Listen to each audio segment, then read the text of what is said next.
House, conveniently located at 15 Barbara Crescent, Port Antonio. For a large, spacious, single and double rooms at reasonable rate, Wi-Fi, cable TV, breakfast to order, 24-hour security, CC cameras, parking, snack bar and lounge. Beautiful scenery of the Caribbean Sea. We're willing to assist with additional accommodation, such as fridge in your room, coffee machine, and so much more. Boundbrook Hilltop Guest House, proud sponsor of the Metamorphosis with Dr. Iman Black, live on Styles FM, Mondays, 9 p.m. to midnight. Call Boundbrook Hilltop Guest House at 715-1644. Time, space, and mind. The basic dimensions of reality. Sound, movement, and thought. The basic responses of I and I. Metamorphosis. Keep listening. In life I shall be the same, in death I shall be a terror. I man black, me no brown, me no white. Nazi Babylon stripe, you mad.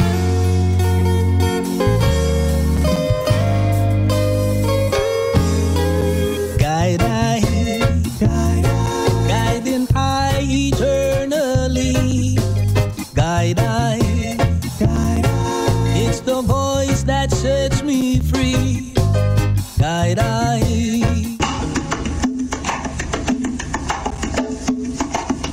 Emerging from a cocoon into a caterpillar, from a caterpillar to a butterfly. The metamorphosis is here, is live. Metamorphosis.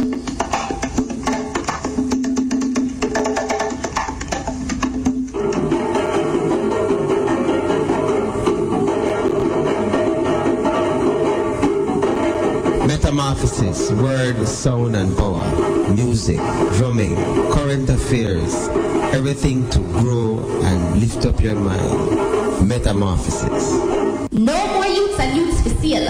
We get wise and don't decide to change their style. Bobby wrong, keep your empty promises and your crooked smile. Metamorphosis, come with your thoughts, change your way of thinking. Metamorphosis, the change begins with you. I'm going to pass it, black men of Ethiopia, Timbuktu, Alexandria, gave the light of civilization to this world. Ethiopia shall stretch forth our hands unto God, and princes shall come out of Egypt. Guide I. It's the voice that sets me free. Guide I. Good evening, I Man Black. Good evening. This is Pauline from St. Mary. Calling to big you up on your program. I am a disciple. I've been there since almost the inception. Guide I.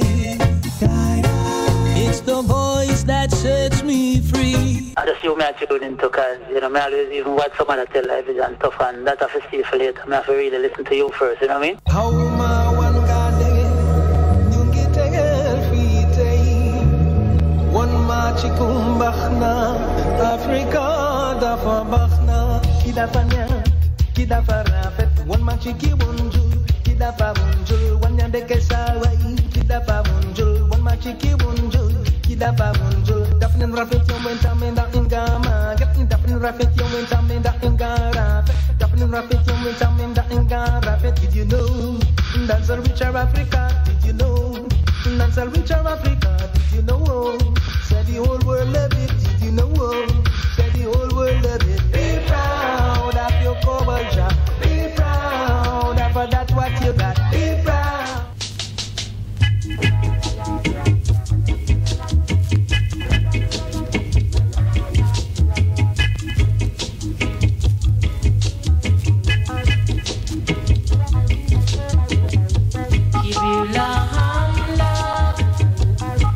Masagana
Metamorphosis.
Still in. Greetings. Akwaba. Welcome. This is the Metamorphosis. Coming to you from Stars FM. Right here in this green region of Jamaica. Call it Portland. Vegetation is rich. The culture is rich. The people are poor in their pockets. But I continue to work towards the upliftment and the transformation of the enslaved population trapped in this Western plantation society, trying to eke out an existence while the very rich, dominant, alien classes continue to rule.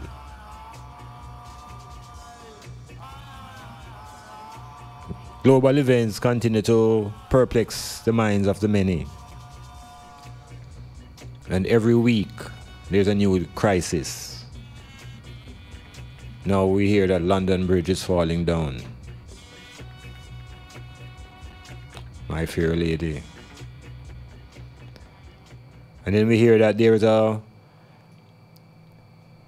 great disservice being committed against one of the gods of the African race that has walked this planet in recent times. One of the gods that happened to be born in the Caribbean, born on an island called Jamaica. So I in the Metamorphosis will examine at the global level what are the impacts and effects of Trump's withdrawal from the climate accord.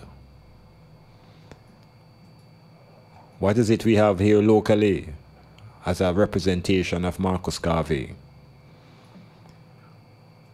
And the Metamorphosis will also penetrate within the context of our biblical history, this whole drama that surrounds Egyptian history and the fiction of the plagues that attacked Egypt. This is a story that I and I will explore with the hope that we will unlearn it. And in that unlearning, I and I will be able to move closer towards greater understanding of ourselves as individuals and as a collective.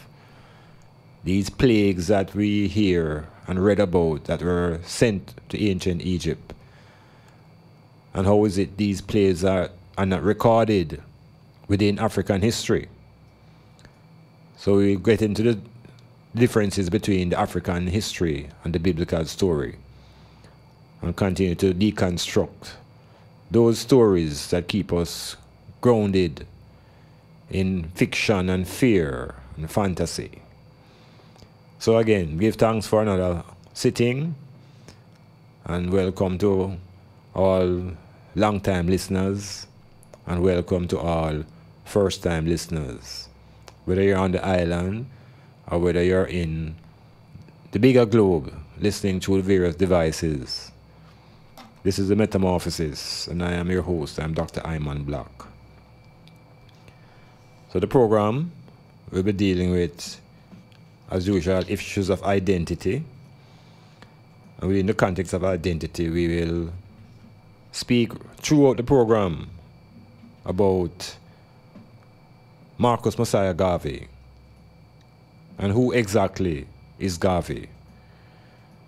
Not just to the Jamaican audience, but who is Garvey within the international arena. And how can we reconnect to the reality of our black God. So the Metamorphosis also be exploring one of our ancients, considered to be the first Christ, considered to be the father of medicine. His name is Imhotep. Imhotep. So we'll also be looking into what is it that this great African has contributed to world history that has been sliced off, and how do we reclaim? And what really is the difference between heritage and culture? How do we make that distinction? And how do we claim our heritage, which is far deeper and more long-lasting than what we know as culture? So just be nice to yourself and have your pen and your paper and your map and your dictionary and your Bible. And if you are into the cushion pen, make sure you have your fire. Metamorphosis. Stay alive.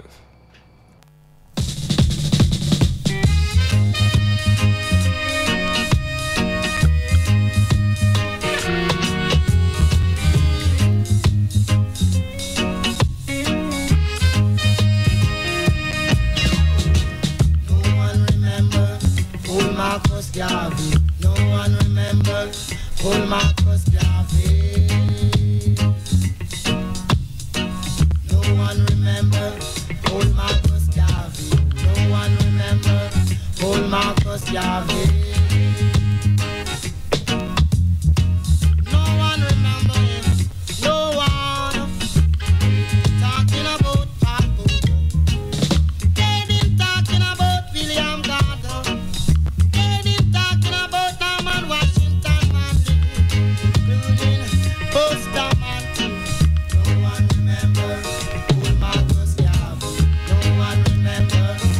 Marcus Garvey. Feinstein. Shanty Baptist, Edward Cutter. We get away into Osasa. Stephen disciples of the world, Lord, believe me, yes, let's turn it into no one remember old Marcus Garvey. No one remember old Marcus Garvey.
It is no accident that Marcus Garvey had his greatest success in the United States among African Americans.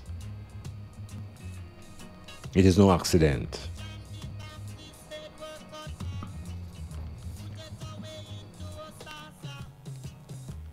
Disciples have followed, they stoned him to death, to death.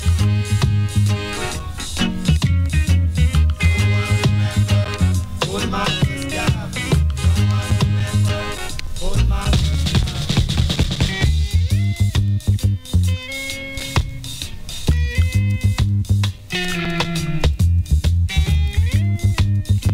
Now the reasoning that is happening locally and that has inspired many to come forward is what has been put up at the University of the West Indies as a bust to represent Marcus Messiah Garvey. It has taken place in a community that is considered to be the highest seat of learning on this plantation island, Jamaica. The Mona campus, the Mona plantation. it's also important to understand the nature of this plantation called Mona. And how does this plantation become the site for a bust of Marcus Garvey? On this island, Jamaica, everything must be viewed from a sense that we call a contextual sense. It must be within a context. And context suggests understanding the time and the space in which events take place. So the protagonists or the persons involved in this drama is the Mona plantation,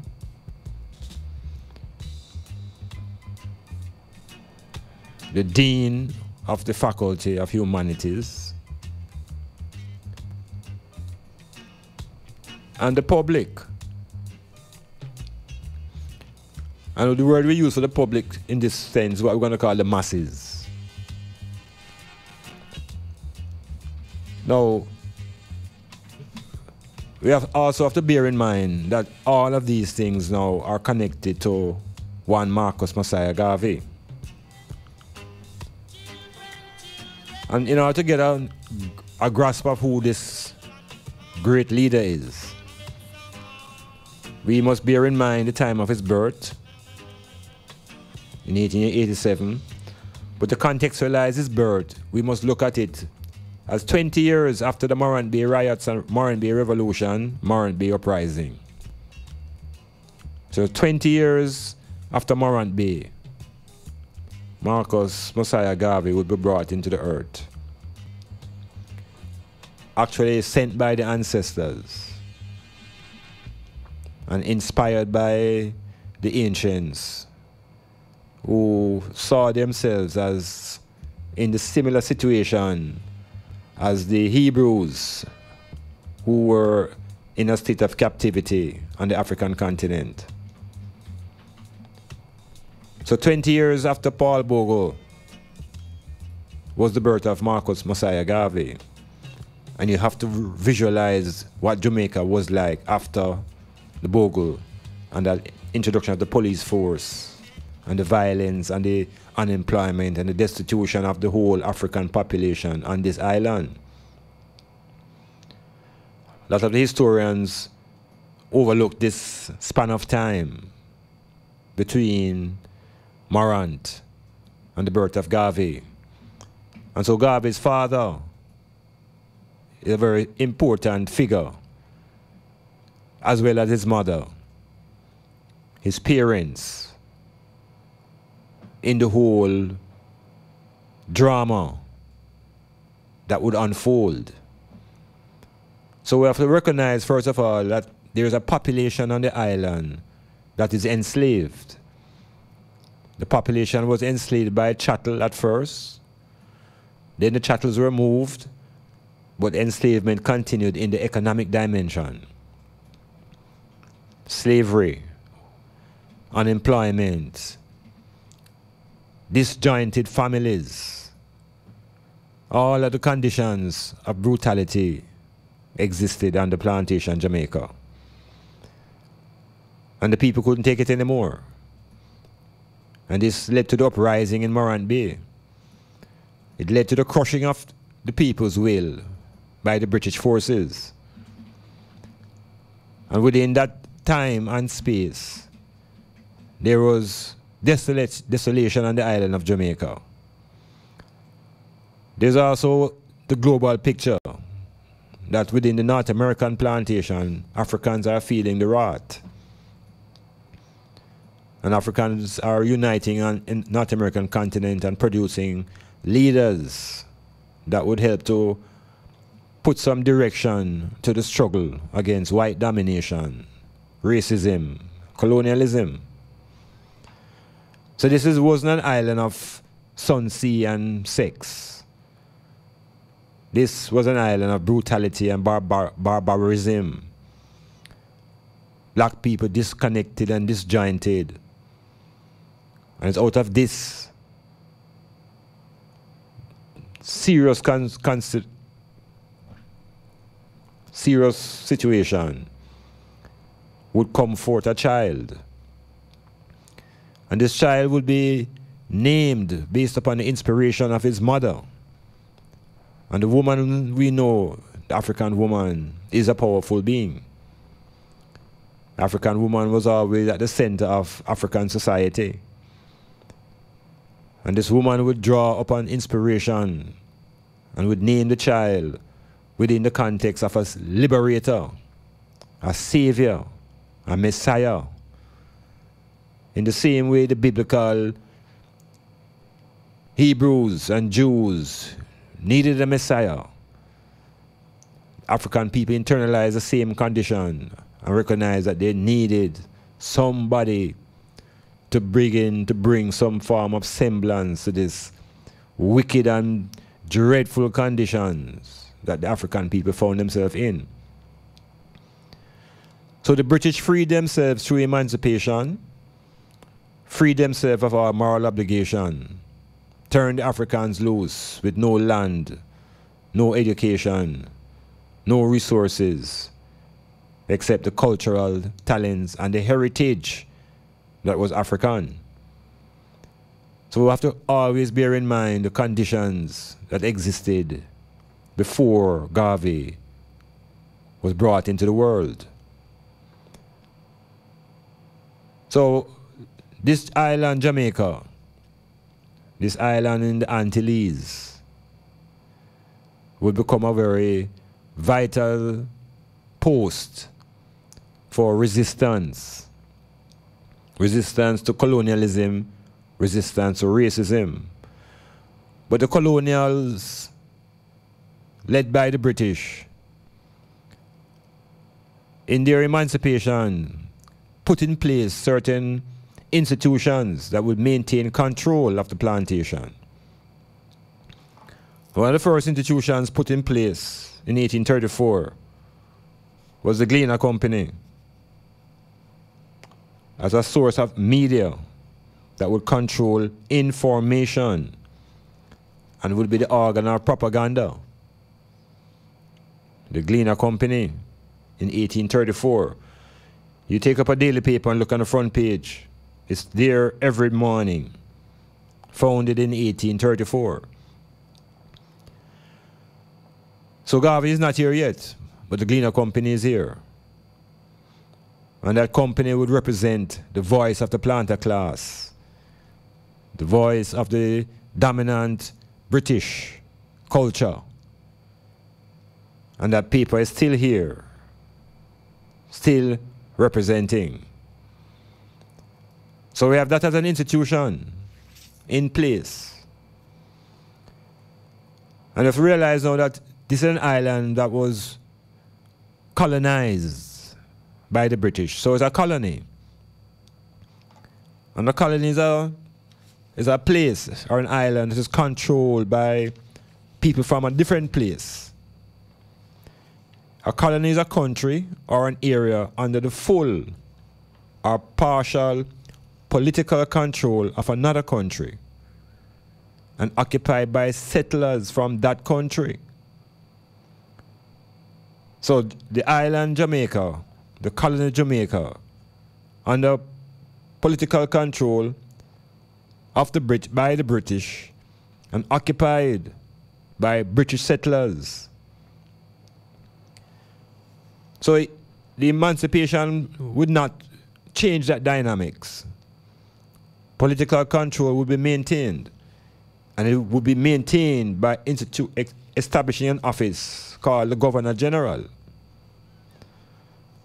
So the Governor General would be the representation of that political control of the settlers. So there are two institutions mentioned so far: the media and the governor. Of course, by 1865, when the people couldn't take it anymore, which is just simply 30 years after the emancipation, came the Morant Revolution. And thousands of Africans perished. Thousands of Africans perished, particularly in the area of the parish called St. Thomas.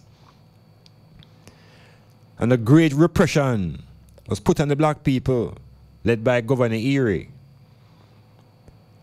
This brought into force the police as a force to protect and to serve the planter class, to reassure them, to protect them, and to serve them.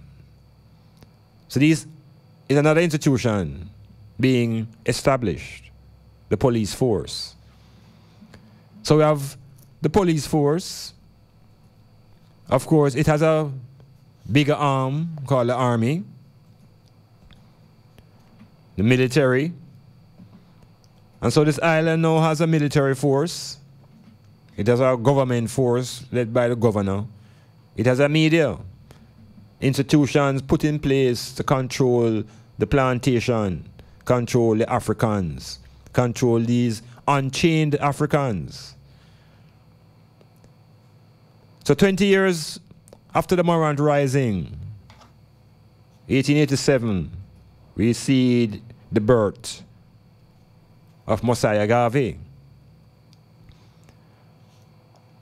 And Mosiah Garvey was born at a time when the African people were in a state of desolation. On the island in particular, no real form of leadership, no form of resources, slaves to the economic system. Of course, we can't leave out that other institution called the church. And that has been here from the days of the Spanish. So before even the British captured this colony from the Spanish, the church was here, the Roman Catholic Church. What the British did was introduce the Anglican Church. So there's a military, police, there's a governor, there's a gleaner, media, and there's a church. And these are the institutions that are put in place by the colonists to maintain the conditions of slavery, economic slavery, psychological slavery, slavery in all forms on this plantation called Jamaica. So Garvey would come into this setting, black like night, proud, black,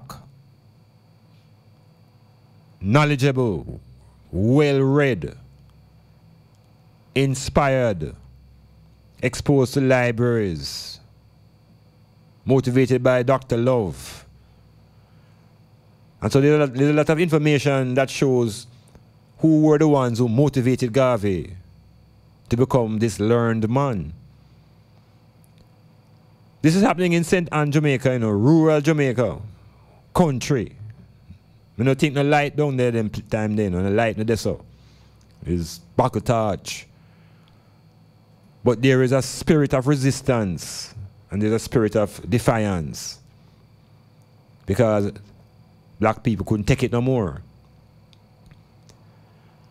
Now, we have to understand now that this particular individual, Marcus Mosiah Garvey, would, as lots of documentation shows, would move from St. Anne and come to the city called Kingston and would engage in a particular trade that is called printery. And it's a trade that Garvey encouraged all youths to get involved in because it's a universal trade. There's printing required in all sorts of materials all around the world. Garvey realized that there were 3 universal professions that could land you employment anywhere globally: teaching, nursing, and printing. So from a very early stage, Garvey began to prepare himself.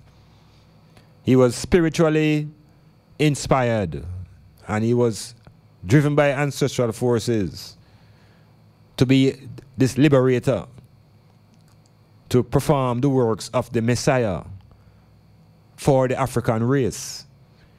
Because from 1400 to 1700, there was a massive exodus, forced exodus from the African continent. Black people uprooted violently and resistance taking place, and for all of those hundreds of years brought into a condition and subjugated to the level of animals, losing heritage. And when you lose your heritage, you lose your traditions, you lose your inheritance. These are the powers of heritage. It's something that needs to be explored as a specific topic, our heritage. But for the moment, we have to just breeze over it to get to the essence of the presentation. So the foreground to Garvey's coming is vital for us to really have an appreciation and to have a love of this great black man, perhaps the greatest black man to walk the earth in the last few hundred years. So we have an island that has classisms, racisms, forces of colonial control, and media, church, police, and of course, out of the church system evolve schools. So most of the schools would be church schools. And these schools would propagate the teachings of the church. And these schools would also promote European teachings, Eurocentric ideas. Everything coming out of the school would be coming out of the mind of the European. So the Africa and the African was being relegated further and further to the back of the class. And in the local parlance, they told us that if you're white, you're all right. And if you're brown, you can stick around.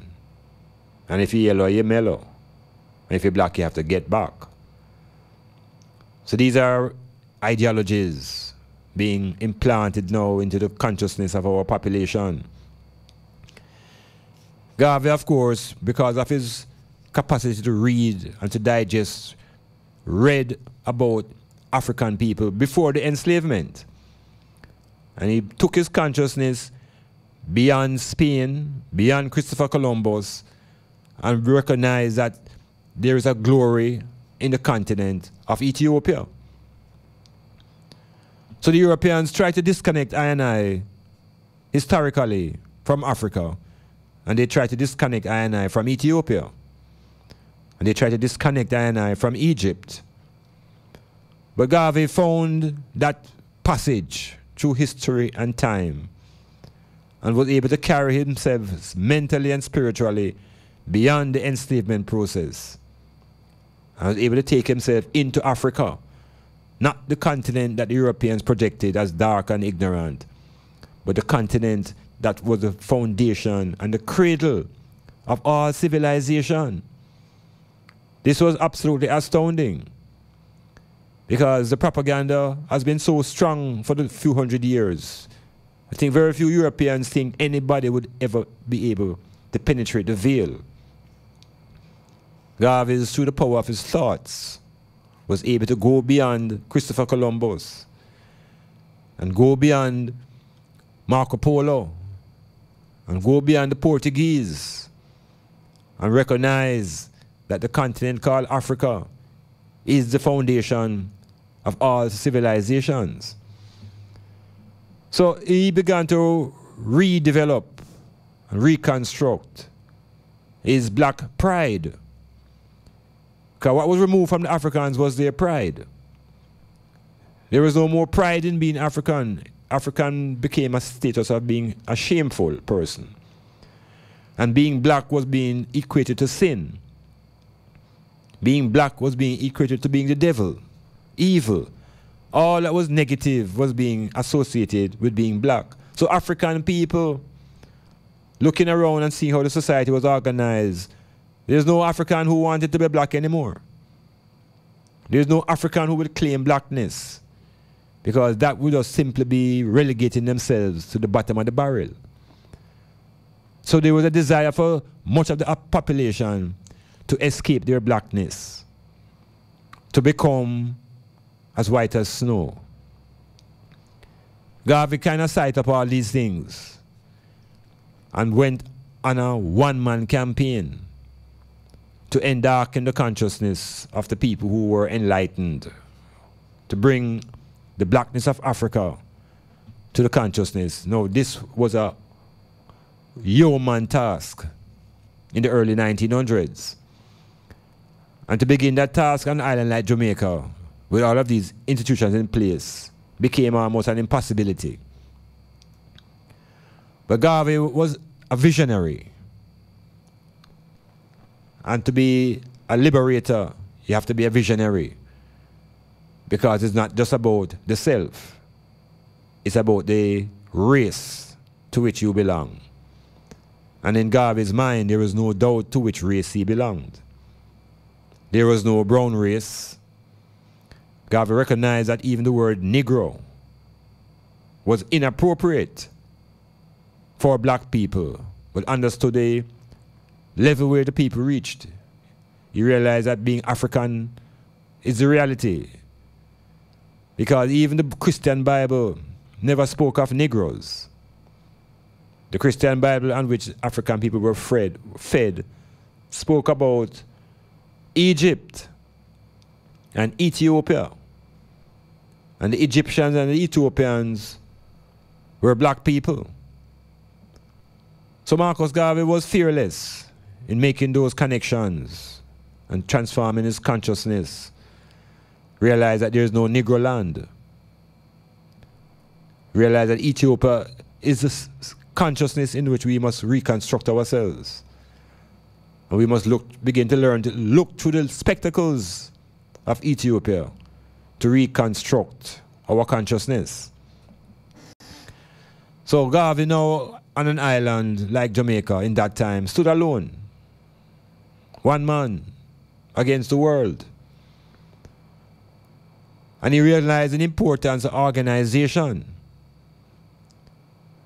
and centralization, things that the Rastaman would talk about years after. And in organization, Marcus Garvey set out in Jamaica to establish a political party, realizing the importance of politics. So this is in the 1920s. Politics, the importance of political power. And he organized the People's Political Party, the PPP. And of course, the other institutions that existed all came down on Garvey. The court system, the media, the gleaner, everything that was already in place on the plantation came down on Garvey. Them even arrest him. Them lock him up. And denied him an opportunity to win his position in the political arena. Because the white dominant class were insisting that they would remain in control. Garvey cited up the importance of race. And as much as the Christian scripture tried to ignore race, Garvey realized the importance of race. And in the development of his philosophy, he would put race first. And it wasn't a sign of being racist. It was a sign of being racial, because all other racial groups had the same approach. The Caucasian people said, race first. The Chinaman said, race first. Even today, the Trump is saying, race first. So Garvey was what people like to say ahead of the game. So the Jamaican situation now couldn't contain Garvey. These institutions that run this plantation saw Garvey as a serious disturbing force that would wake up the masses and get the black people who were unemployed to be organized and channel their energies into being defiant to the Governor General, to be defiant to the church, to be defiant to the media, all these various institutions. So the one way to deal with him, kick him out of the country. So Garvey was expelled, literally, from this island. And from that booting out of Jamaica, there was one place for Garvey to go, a place that was waiting for such a man with such a vision to come and to organize. That place was America. Because the Africans in America had been motivated years before through previous leaders, notably Booker T. Washington. And Garvey would find a place that would be more acceptable to the challenge of white domination. Garvey would find a greater place, a place like Harlem, where black people were in a militant mood and just simply searching for a leader that could galvanize their energies and put black people in a greater position of respect. Because besides lacking pride, the black population lacked respect.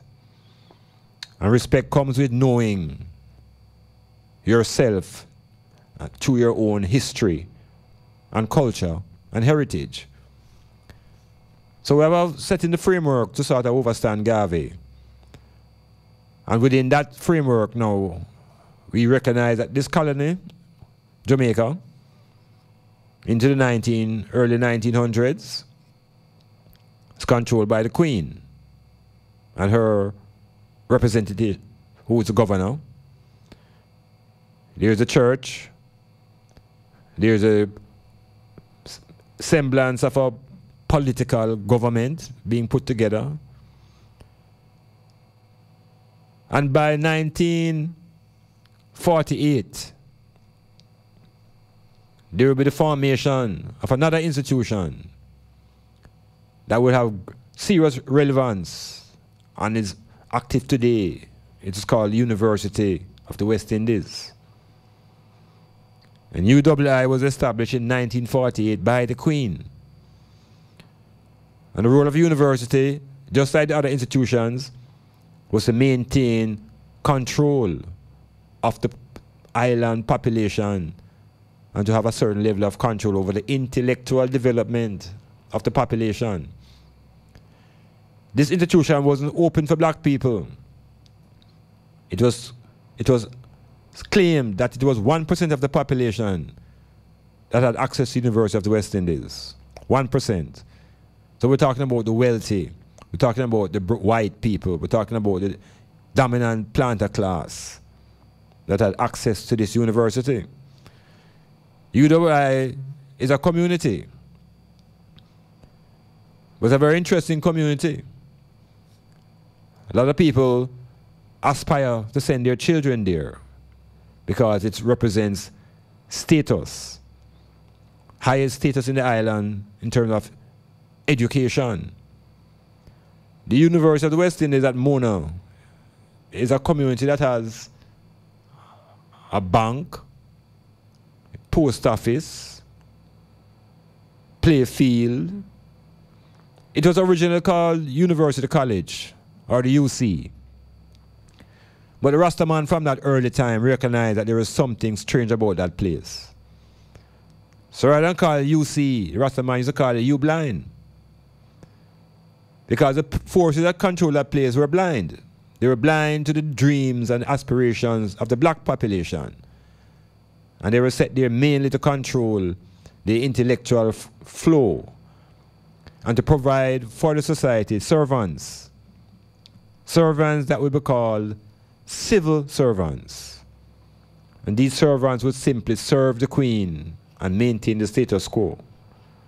It is that institution today that has been at the firing line of the black population, because what they have projected and put out as a representation of Marcus Garvey can't work.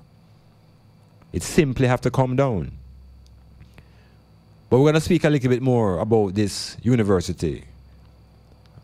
What is it it's all about, and why is it Marcus Garvey bust must be taken down immediately? And what is really needed is a full-bodied statue that shows the power and the international glory and respect that is due to one of the gods that have walked this earth. Metamorphosis. Planning a party, club night out, stage show, a gospel concert, or even a business sales event? Let Styles FM be a part of your promoting tool. Take advantage of our low-price promotion packages with commercials, interviews, giveaways, reviews, and much more. We have special offers when you mix and match and bundle your options. Contact us at 876-286-9216 or 439-5160. Styles FM for the most effective way to exploit your marketing dollar. John no star. You know, say from what everybody a talk about this Come On Me Yard song with CG. And what the fans they really think about that song? Yeah? CG, that's a friend there, I try to call the phone and I want answer. But the access never have nothing done, the can munch fan. See the right on my phone, I'll want charge. Later still. That now play. CG direct Sunday night. I lie. Yes, I got cuss. Oh my God, this CG song, Come On Me Yard, it is unbelievable. This is what I play every day because I cannot get my girlfriend to stop Come On Me Yard. Yo, brother CG, you see that Stop Come On Me Yard song there? It bad, yo. Forget about that, listen to that one, yeah. People, check out the brand new CG, Come On Me Yard. Now available on iTunes and all leading digital stores. For bookings, contact 876-844-6531 or rudelikeThat@gmail.com. Calm is the key. Architects, draftsmen, and surveyors, get your drawings printed in high-quality professional standards. We can satisfy your printing needs. Whether it is for presentation to your clients or for submitting building and subdivision application, make it VJ Printing Services. Whether drawing by hand or with computer-aided softwares, we will plot your negatives and print the copies as you need. We do high-quality white paper printing that is water-resistant and never fades, unlike traditional blueprint. For more information, call VJ Printing at 893-2266.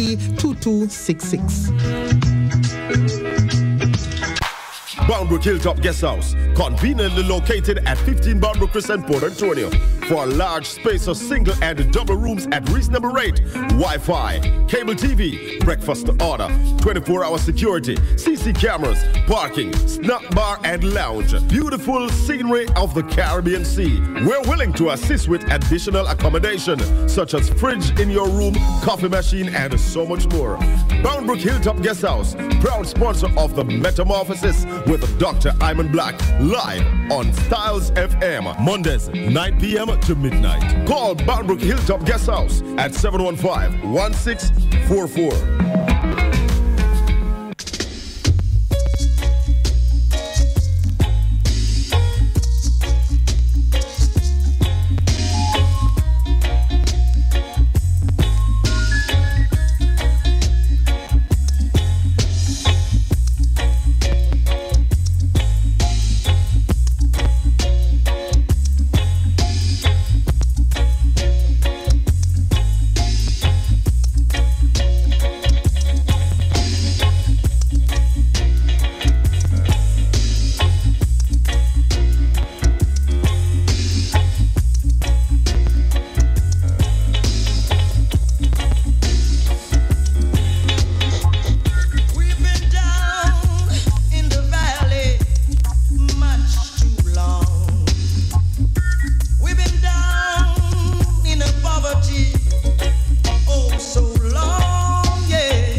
Time that we rise and shine.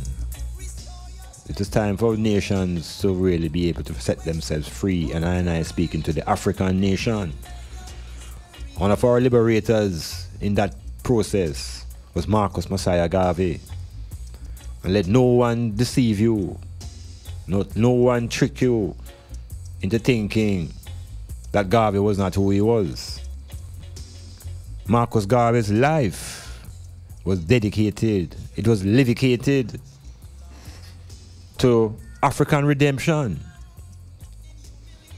And Garvey studied the glory of classic civilization of Egypt and Ethiopia. And Garvey could trace 6,000 years of our recorded history. 6,000 years of our recorded history. Garvey could record, could easily trace that, and could speak to any event along those last 6,000 years. So the two important places in Africa were Egypt and Ethiopia. And for African people to reclaim their dignity and their pride, they have to restore their own knowledge of Egypt and Ethiopia. There is no way around it. So, Marcus Mosiah Garvey recognized that over the last 2,000 years, the continent had been invaded by foreigners, beginning with the Persians, and that African history, religion, and culture had been distorted and destroyed. So Garvey's work was all about the redemption of the Africans, single-pointed. And undoubtedly, Garvey has proven to be one of the greatest mass leaders of all time. Of course, he was misunderstood and maligned, particularly by white forces. But for the first time, he brought to black people a sense of pride in being black. And you have to understand what it means, because we're coming out of a 500-year period where black is the devil, where black is evil, where black is negative, where we began to be socialized to trace each other about our blackness. The black like sin. That mothers would want their daughters to have children that were brown. That mothers began to desire that their daughters don't bring in any man in the house who black like them. It's a very deeply embedded self-hatred that Garvey began to address. Because once you hate yourself, the enemy can step aside. The enemy don't have to pay you any more attention because you're in your own self-destructive mode. So we have to put Garvey to the center of our liberation thoughts. And once you remove Garvey from the center, what do you replace the center with? So we have to elevate and deify Marcus Garvey. The same way the Catholic Church and the popes can turn some little guys and girls into saints and then elevate them after a few years or something else and turn them into these things. And I, long time, must realize that Marcus Mosiah Garvey must be deified, must be put into the pantheons of gods that have walked the earth. So within the Jamaican context now, the Jamaican government and society reject Garvey and his blackness. And Garvey finds solace in North America and begins to whip up the black Americans who are black in America, the black man in America. So besides his organizational skills in Jamaica to form the People's Political Party, he went away and he formed the United Negro Improvement Association, Universal Negro Improvement Association, UNIA. So from day one, the man was an organizer, a visionary, an organizer, realizing the importance of bringing the strands of black people together under one umbrella, which is our African consciousness. So Jamaica was very glad to get rid of Marcus Garvey. And America would begin to take up the same attitude because of the same set of people who would rule the white European planter class, the cousins of the British, the white Anglo-Saxon Protestants who were Puritans and all of this type of labels. They got upset when Marcus Garvey landed in America. Garvey would now begin to stir up the ants' nest. And black ants start get busy. Whole of black ants start rise up.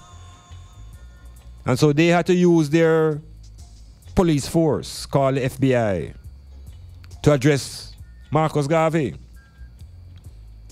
and make commitments to get this man out of the country. Led by FBI leader J. Edgar Hoover. All these things are documented. So this black liberator, this black messiah, this black Moses is a thorn in the side of the white dominant class. A thorn in the side of those racist forwards. And all forces will be turned against Garvey. And usually some of the roast breadfruit black people will become part of the conspiracy to get Garvey out. Ultimately, we know the story. Trumped up charges. Garvey was imprisoned.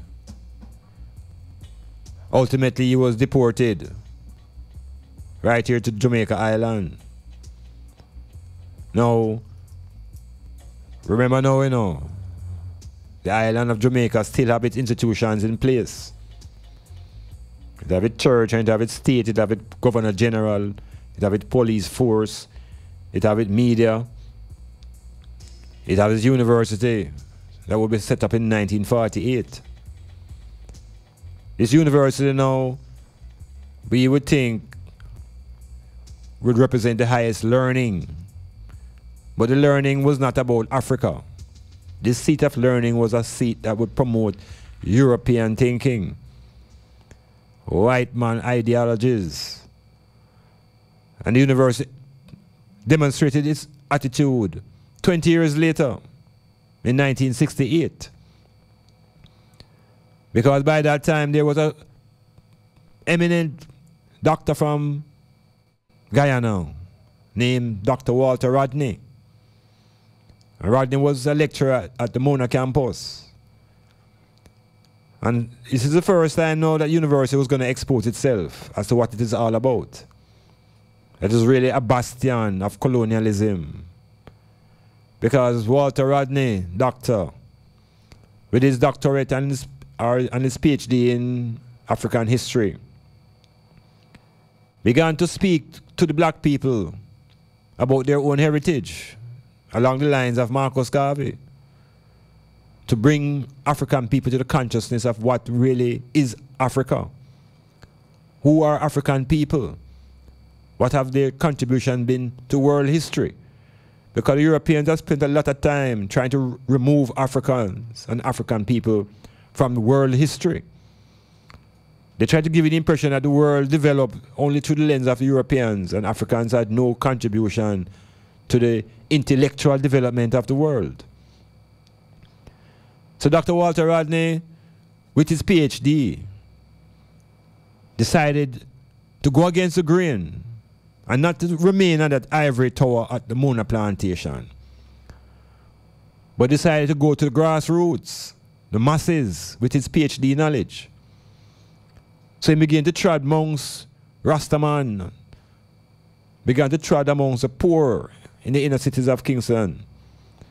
And that was very disturbing to the hierarchy at the Mona plantation, because when them give you that sheepskin mark PhD, some way, somehow, you must feel obligated and committed to them. You must become their servant, and always feeling thankful for this piece of paper. But Dr. Walter Rodney was of the nature of Marcus Garvey. He saw his blackness first. And he saw his responsibility to his black people first, not to the Queen. And so the University of the West Indies at Mona saw Walter Rodney as a threat that would awaken the sleeping masses of African people. And they did what they had to do. So they ejected him out of the country, banned him from returning after attending a conference. So them kick out Garvey and them kick out Rodney. The state kick out Marcus Garvey, University of the West Indies, Mona, kick out Dr. Walter Rodney. It led to some disturbances in the island known as the Walter Rodney riots. You can always examine and read up on those set of events. So the UWI at Mona, from that time, exposed itself. It has nothing to do with black people and blackness. The government of the time banned black literature. They even banned the book called Black Beauty, thinking that it was something political and dealing with blackness. So this island, the population need to know that the governance has never been in favor of the liberation of the black massive population here. It has never had that interest. It is always about maintaining the status quo, and you're encouraged to just work. Work until you die, and then hope for better life in the by and by. So the church, the state, the University of the West Indies, the media, they've all colluded to maintain slavery on this plantation. If you go to the Mona campus today, in the evening, sometime around 4 o'clock, you still hear the kwashi go off, you know. People know what a kwashi is? Cassidy, you know what a kwashi is? It's a sound. We go wee every 4 o'clock to tell us that the work day is finished. The kwashi still ring up a Mona, you know. Yeah, man, I spent years there and I used to wonder what is sound every evening. And when I started in the choir, them say, yeah, man, the kwashi. So the remnants of slavery are still at the Mona plantation. And that plantation represents the highest plantation on the island because it deals with the brain. The people at the ground will cut the sugar cane, but the rum will be made at the Mona plantation. And those who are residents at the Mona as graduates and students, they are under the influence of the rum. They speak with rum words, long-winded words that sometimes those who say it don't even know what it means. So we have an institution that we are encouraged to send our children, but once the children go there, they change. They're not the same kids who left the high school because they are re-socialized. They are renamed and they're given a new personality. And out of that persona, the state controls and it remains the same. So we have to begin to realize now that what is happening here in 2017, with the University of the West Indies now presenting this bust of Marcus Garvey, is a travesty. It's a travesty to the whole black race. And it's a subversive attempt to deconstruct the movement of Marcus Garvey, to weaken the work of black people who are into the process of liberation. One of the things we must bear in mind, you know, is that symbols and images are critical to the thought process. Symbols drive motivation, drive behavior. Mottos drive behavior. And the motto of Marcus Garvey was race first. The motto of the Jamaican society is out of many one. This is in direct conflict with Garvey's ideology. Because out of many one doesn't promote race first. It protects the minority races in the country. It protects the Chinese. It protects the Syrians. It protects the white people. It protects the Chinese. It protects the Indians. because they are hidden under this thing about there are many. But the many really represents the 94% African people. We are the many. But the matter doesn't protect the many. It protects the few and tries to call everybody one. Well, Garvey's philosophy was based upon race first, which means the 95% of the people's interests should be defended first. So ideologically, there is always a conflict between Garveyism and the Queen's behavior. And this is why Garvey's teachings will never be taught in Jamaica. Because to teach Garvey philosophy in its fullness would upturn the basic philosophy of the state. It would drive fear in those small racial groups, thinking that we are going to rise up and kill them. Is them conscience killing them, you know?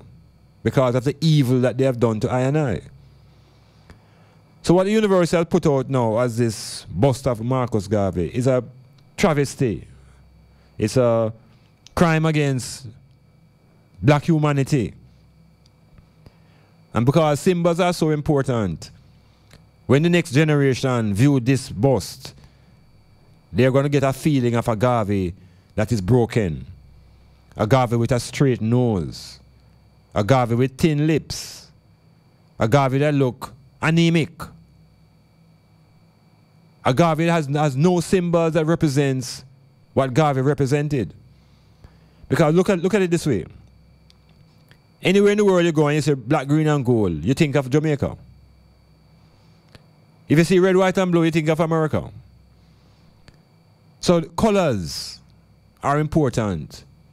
Themes of colors. Colors symbolize certain things within an organization. The colors of the UNIA and Marcus Garvey's movement was red, black and green. And these colors had meaning. The red represented the blood of the African people. The black represented the black people of Africa. And the green represented the prosperity of nature. The image that the Universal has put out, besides not looking anything like Garvey, has none of Garvey's symbols. The colors that they've used is red, white, blue and yellow. What the heck is that? How do those symbols connect to Marcus Garvey? They don't. These are Huey colors. These are the colors of the Queen. So it's water them or water down Marcus Garvey. So we have to be careful now how we respond to images and symbols. Marcus Garvey was a proud black man. When you see Marcus Garvey's face, you can almost see right up in your head the way the man nose big. And what the universe has put out is a thin-nosed, straight-nosed Marcus Garvey with thin lips. So like the Europeans did to the ancient Egyptians, who were blacker than night, over years they began to use artists to transform these black people into brown people until ultimately these people look white. We have to be careful what they're going to do with Bob Marley. Because slowly and surely Bob Marley's blackness is being changed. And perhaps in another 20 years, Marley look very white too. So there must be resistance to these subtle changes. And so this is why the campaign is on for the university to remove that bust immediately. And people are wising up. People around the world are getting conscious that blackness is vital. Race is becoming crucial. We see the struggle in the globe. We see the new Trump era. We see nations rallying around protecting themselves. Well, Africans are a nation. We are a nation of people. We have to rally around and defend ourselves. So the symbol and the image is an important part of our psychology. And we must make nobody disturb the images that make us feel powerful and make us feel pride. So we have to say again to the University of the West Indies, this thing that was put up must come down. Not only must it come down, we must also interrogate the artist himself.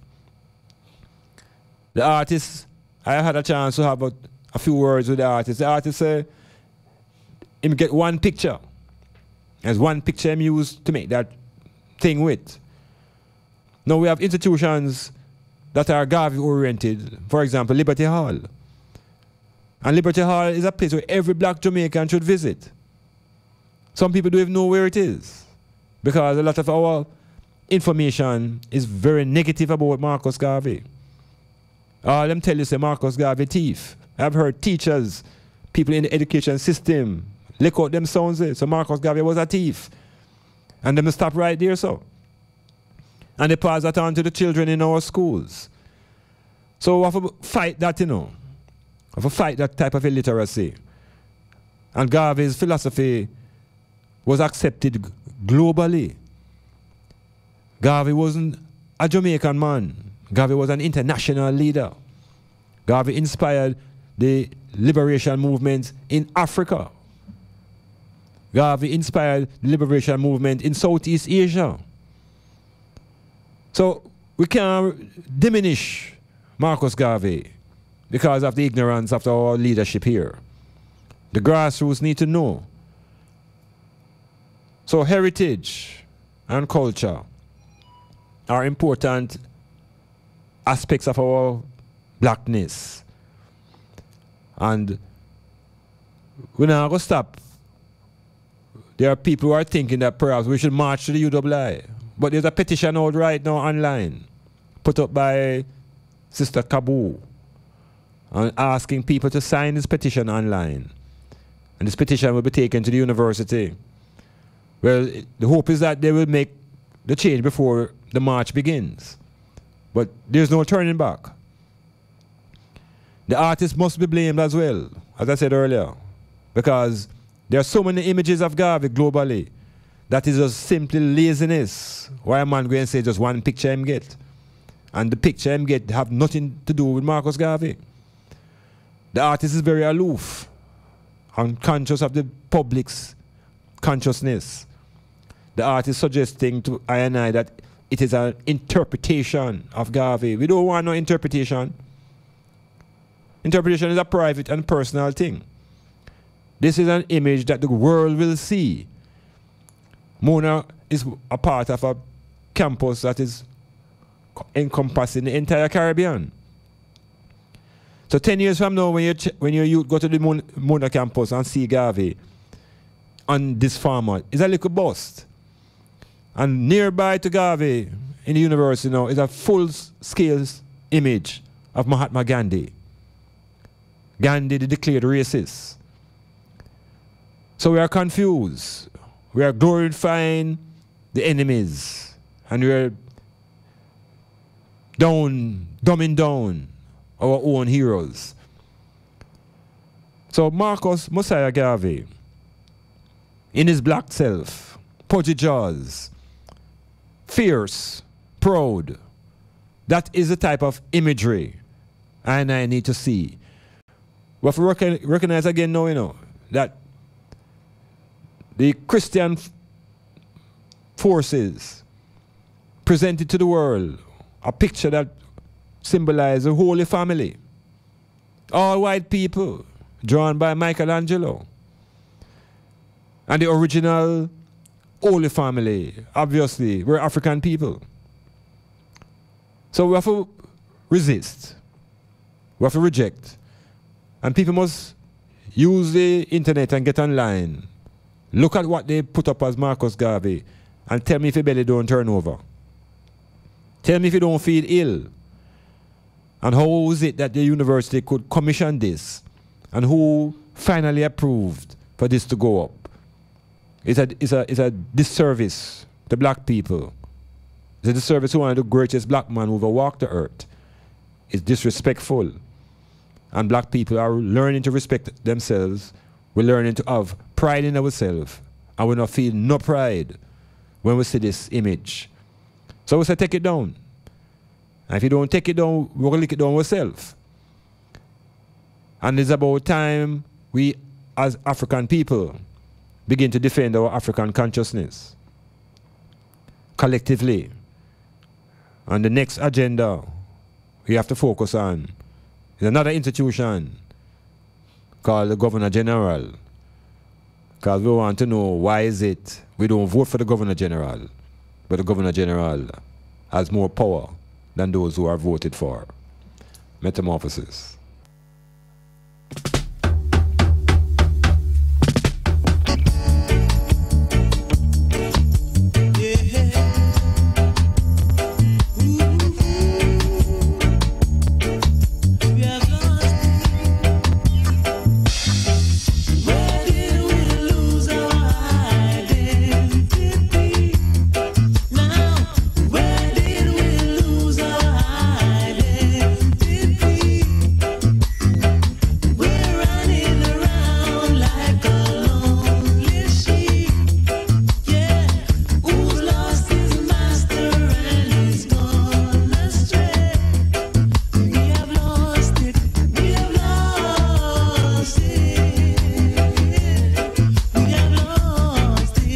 Garvey's work and Garvey's ideas should be studied and inculcated by every African person.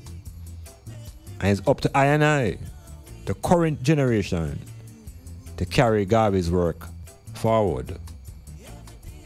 Yes, it is up to I and I, the current generation, to carry the works of Marcus Messiah Garvey, our great prophet, our great liberator, to carry his ideas forward.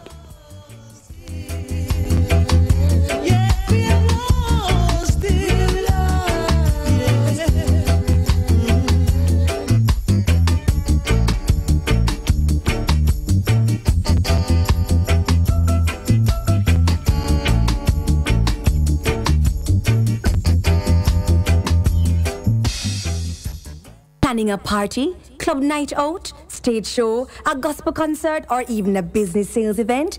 Let Styles FM be a part of your promoting tool. Take advantage of our low-priced promotion packages with commercials, interviews, giveaways, reviews, and much more. We have special offers when you mix and match and bundle your options. Contact us at 876-286-9216 or 439-5160. Styles FM for the most effective way to exploit your marketing dollar. We interrupt our program to bring you this important message. You want it, now you got it. Styles FM Fan Fusion Party Episode 4, Mixed Intoxication, Saturday, July 8, 2017 at the Bayview Villas, waterfront property, Dolphin Bay, Port Antonio, Jamaica. Come hear your Styles FM DJs juggling retro hits, retro Gunya style from the 70s, 80s, 90s, and early 2000s. Admission 500 pre-sold, 600 at the gate with flyer, 700 without flyer. Party starts at 7 p.m. sharp. Listen to Styles FM for ticket outlets or call 286-9216. Fan Fusion Party, Mixed Intoxication. Dress tropically elegant. Must be 18 years and older to enter. ID required. Drink responsibly. Remember Styles FM on social media. View us on YouTube, Styles FM Radio. Follow us on Instagram at Styles FM. Like us on Twitter at StylesFM961. Become a fan on Facebook, Styles FM 96.1. Boundbrook Hilltop Guest House, conveniently located at 15 Boundbrook Crescent, Port Antonio. For a large space of single and double rooms at reasonable rate, Wi-Fi, cable TV, breakfast to order, 24-hour security, CC cameras, parking, snack bar and lounge. Beautiful scenery of the Caribbean Sea. We're willing to assist with additional accommodation, such as fridge in your room, coffee machine, and so much more. Boundbrook Hilltop Guest House, proud sponsor of the Metamorphosis with Dr. Iman Black, live on Styles FM, Mondays, 9 p.m. to midnight. Call Boundbrook Hilltop Guest House at 715-1644.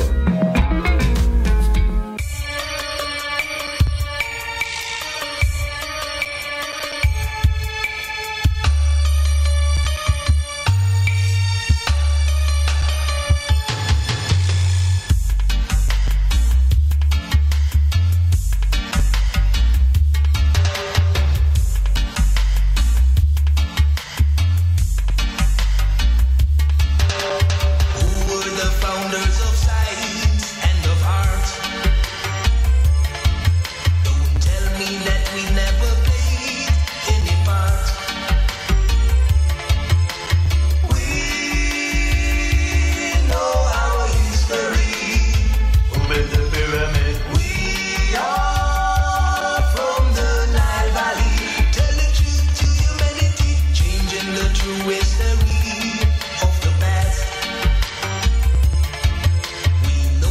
this conspiracy will not last. 'Cause we know our history. Who built the pyramid? We are from the Nile Valley. Tell the truth to humanity. We all know your aim. Come on, historian. We all have a claim to fame. Time to tell the world now, We all know your aim. Come on, historian. We all have a claim to fame.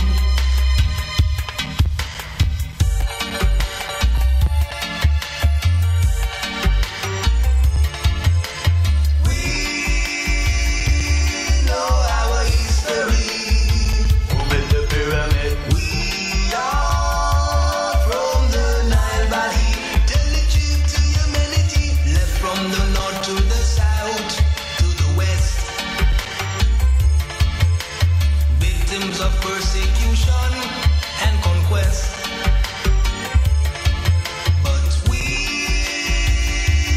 know our history. Who built the pyramid? We are from the Nile Valley. Tell the truth to humanity. We all know your aim. Come on, historian. We all have a claim to fame. Time to tell the world now, We all know your aim.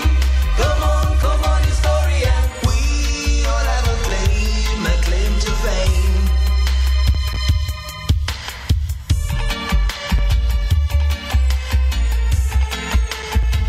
Yeah, Metamorphosis continuing into the segment called Alkibulan, our story.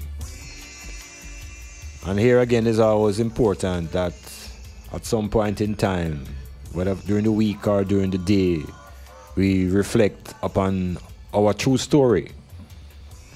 Because there is his story and there's my story, and my story is always said to be a mystery. But how can a mystery be my story?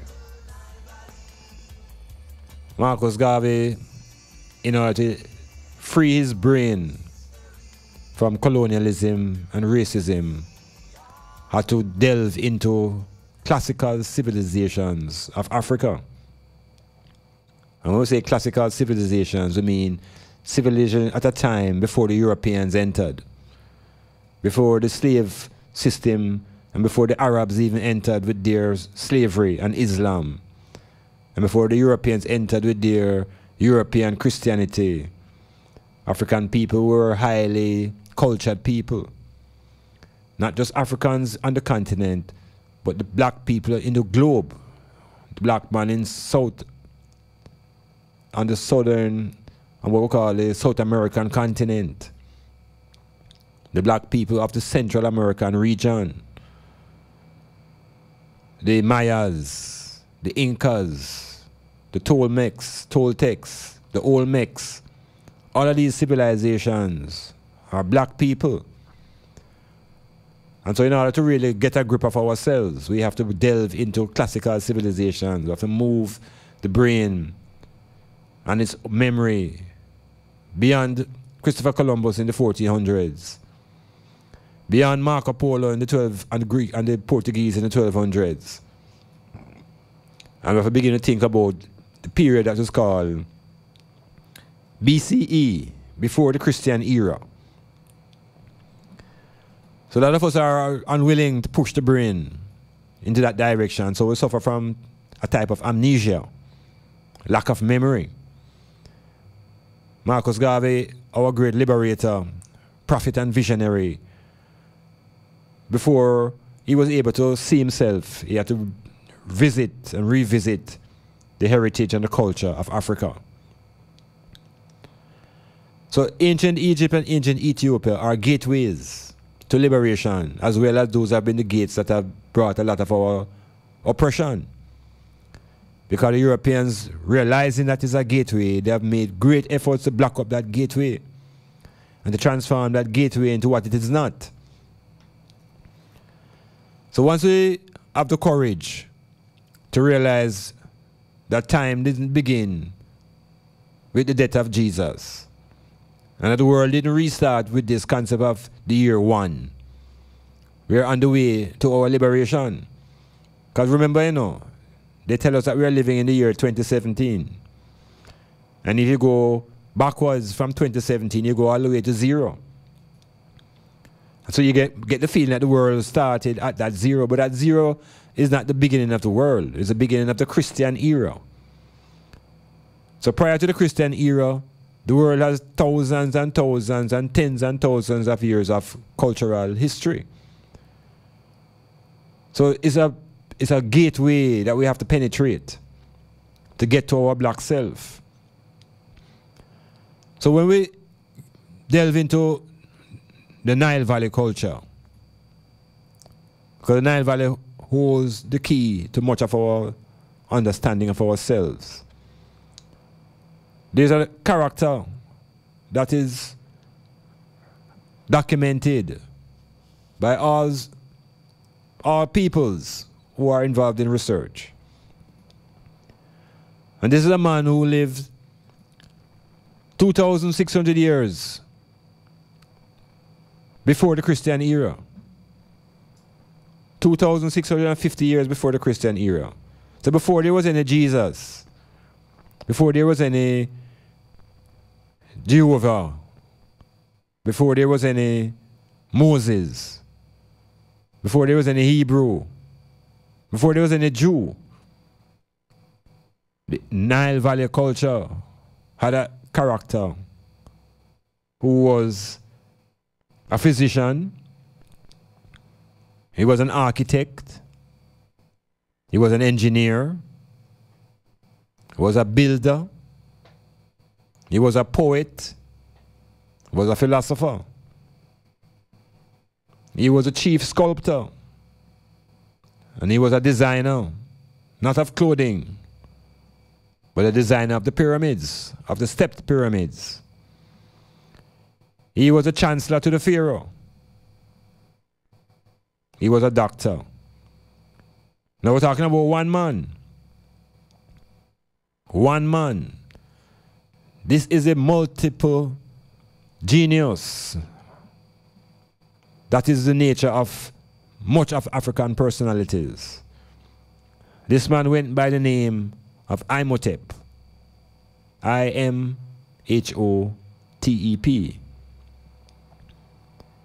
And Imhotep lived from 2650 BC to 2600 BC.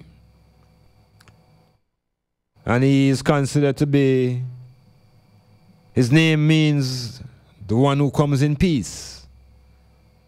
Imhotep. He served under the 3rd dynasty of King Joseph, D-J-O-S-E-R. Now, why is it important for I and I to know of Imhotep? I mean, Garvey know them man too, you know, because these are the characters that help Marcus Garvey realize the greatness of the black people. That in 2,000 years before the Christian era, we have an individual that is called a polymath. Multiple talented, not a single dimension person. And so Imhotep is considered to be the first Christ.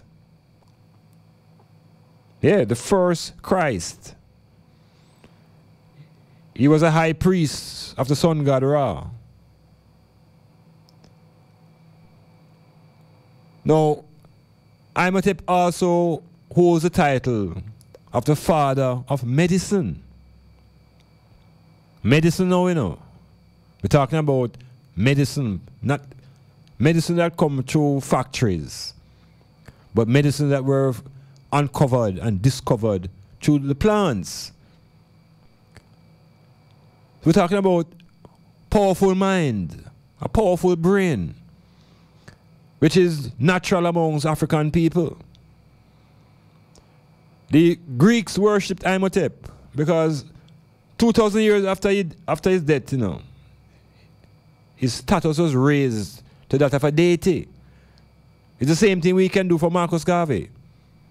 We can raise Garvey's status to that of a deity.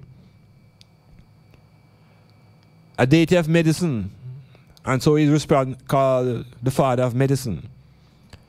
The Greeks, of course, would come along and would steal that title and apply it to Hippocrates. The Greeks would become the greatest plagiarists. They would steal everything. But because we have writers like J.A. Rogers, man who would commit themselves to the research, would produce books like From Superman to Man, Sex and Race, and expose the thievery of the Europeans who would come into Africa and rob Africa of their literature and would sign their names to papyri and documentations that were originally Africans. They try to capture the essence of Imhotep by claiming that a Greek is the father of medicine. So we have to reclaim our dominance. We have to reclaim it. We have to reclaim it with force, because the European forces of racism and colonialism, their objective is to maintain a sort of blanket control over the thought process of black people. Because if you control a person's thinking, you control their behavior. And if you want to have a slave who will work and toil and sacrifice body, you have to control the brain. So the Nile Valley culture is a road to the liberation of your own black consciousness. And I inviting and motivating ones and ones to make that trek. We have more access to information now than Garvey's did. And Garvey was able, through books, to liberate himself to the level that he now could become a visionary. That he become a prophet. That he become a center of motivation for African leaders.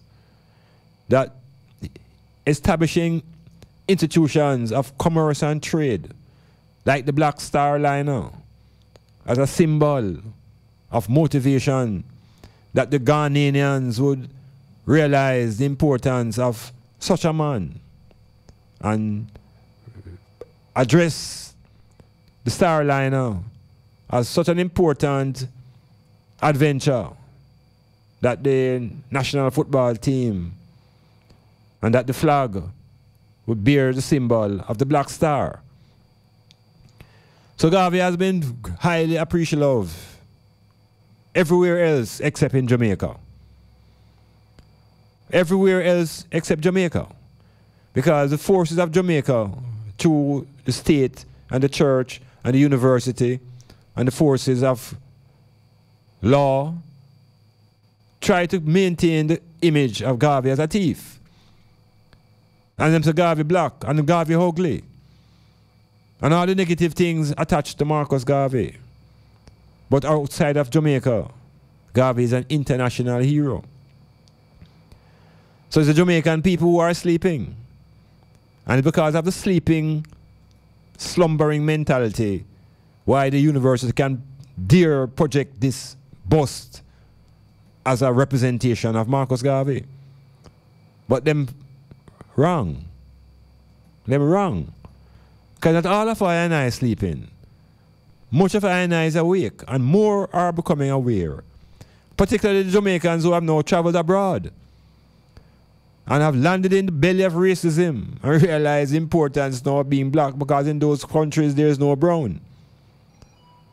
So the strength of Garvey's teachings, the consciousness of being African, the knowledge of ancient Egypt, knowing ourselves before the Europeans entered, knowing who Imhotep is, knowing who is Akhenaten, realizing who are our black heroes. And we are not fearful anymore of embracing our blackness. We're not afraid of being called racist. We have examples of real racists now. We have the Trump era.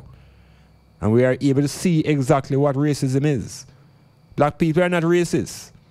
We need to become racially conscious.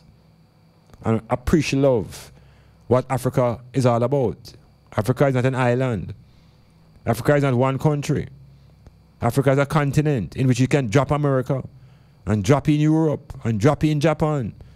And there's much of Africa left. So it's not just about Egypt and Ethiopia, because there's also Zimbabwe, there's Ghana, there's Mali, there's Central Africa. The continent of Africa is ours. And Garvey did tell us, Africa for the Africans at home and abroad. Economic liberation is a duty I owe to posterity. Great Zimbabwe stands, ancient rock solid firm. Come now, Draco go down.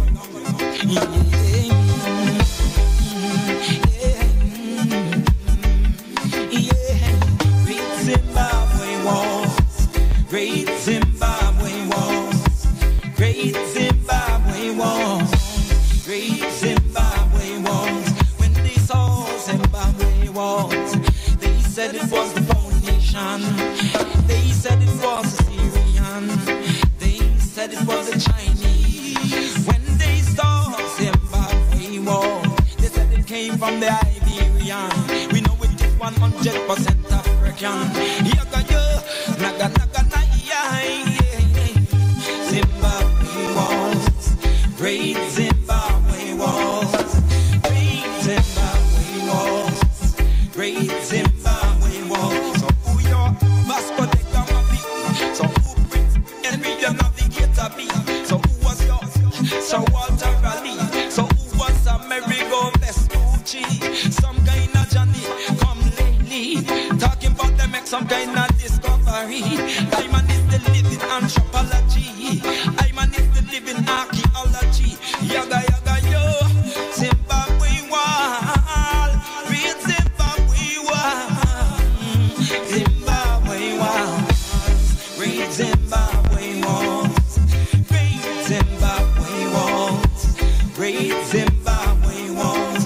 When they built up the Aswan Dam, it was the Western archaeologists' plan to flood with historical Sudanese land. Afraid of the glory of the Nubian, afraid you will see your connection. Yaga yo, to Zimbabwe. Great Zimbabwe walls, great Zimbabwe walls, great Zimbabwe walls.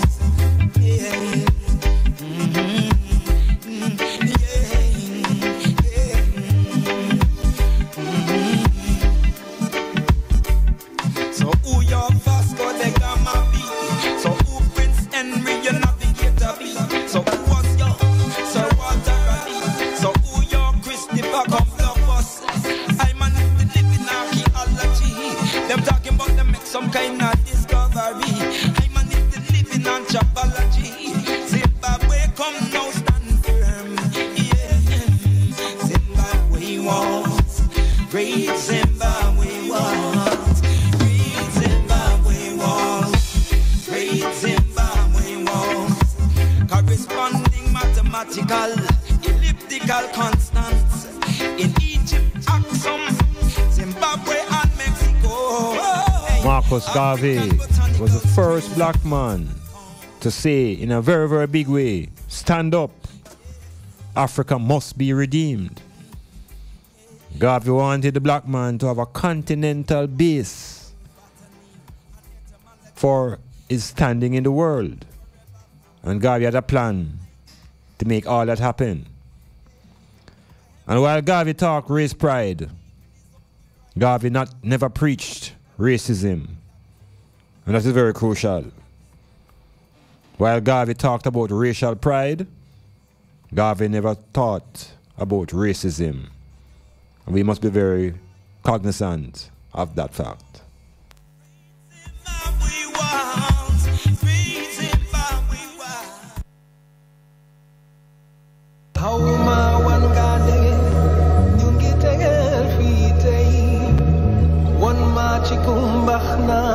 Africa da fa bakhna kida fanya kida farafet one man chiki bunjul kida fa bunjul one yande kesawai kida fa bunjul chiki bunjul, kida pa bunjul. Daphne Rafet yung wenta menda ingama. Daphne Rafet yung wenta menda ingara.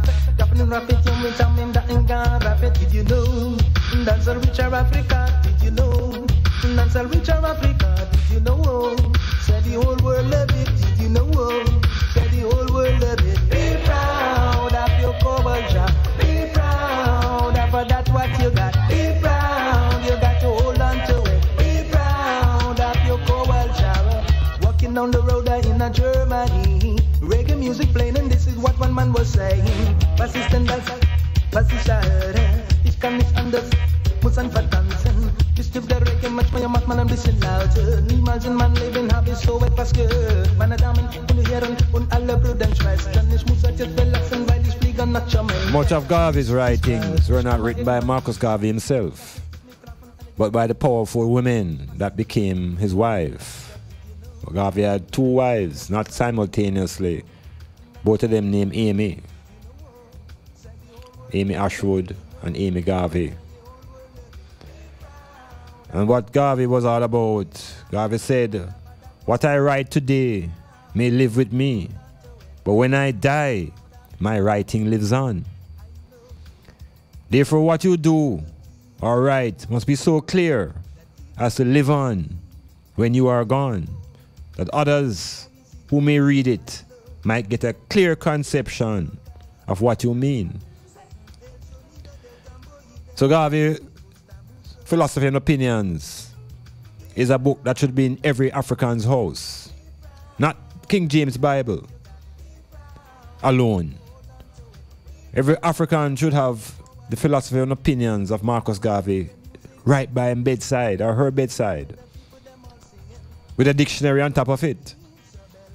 New ammunition to fight this cultural struggle. Because they've all given us Bibles. Bible in our back pocket, Bible in our house, Bible all over we.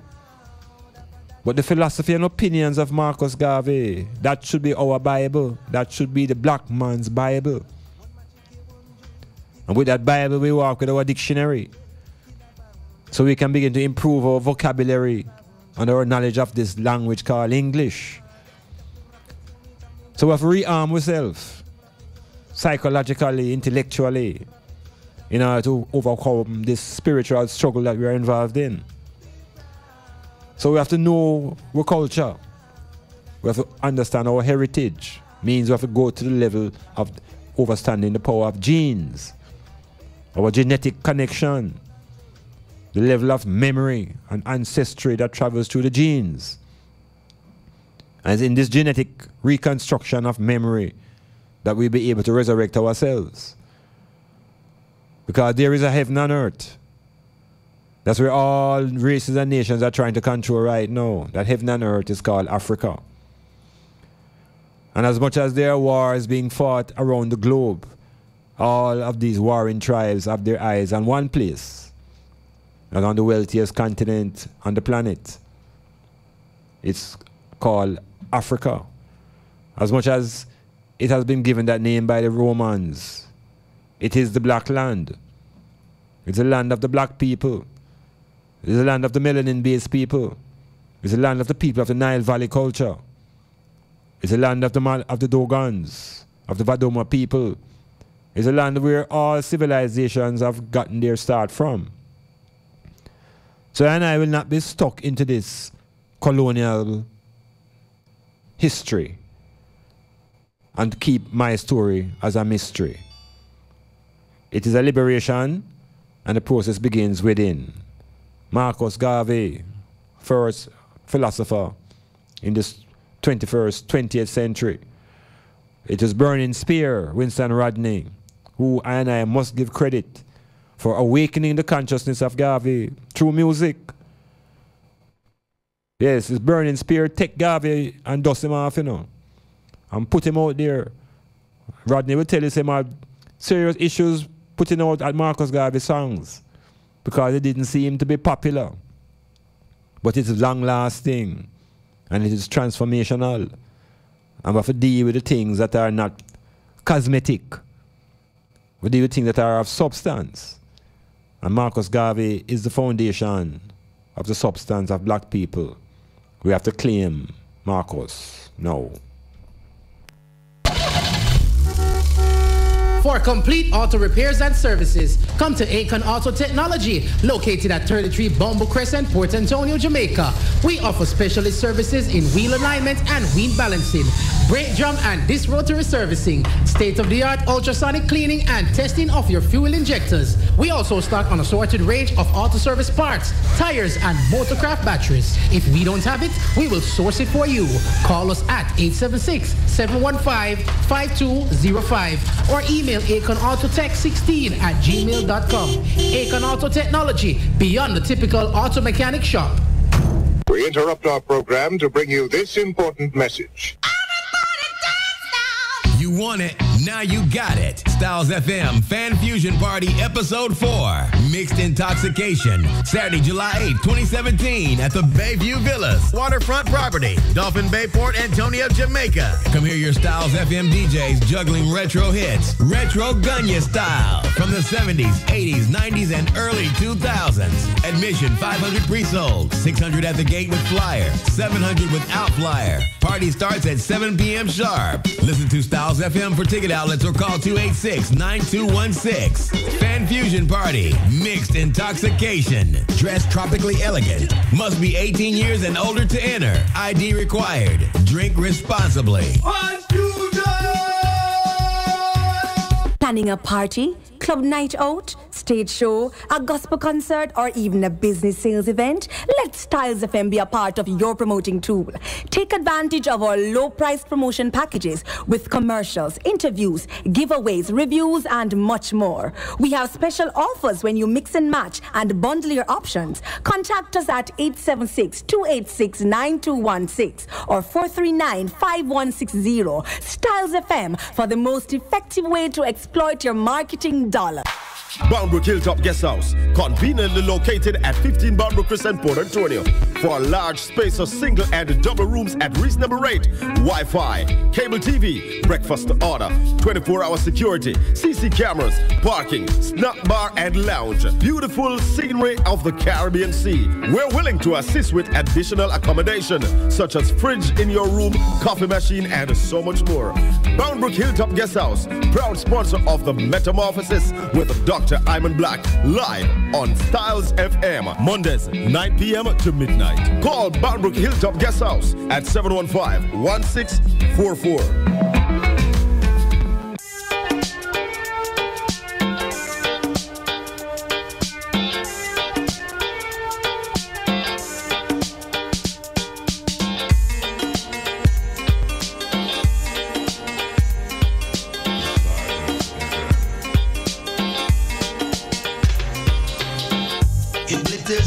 Like a beautiful stream. Hey, hey, it's here in this world and it's reigning supreme.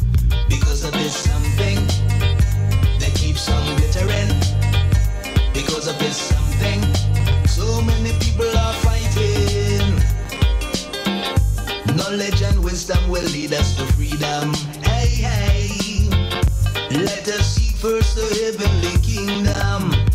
Because of this something that keeps on glittering.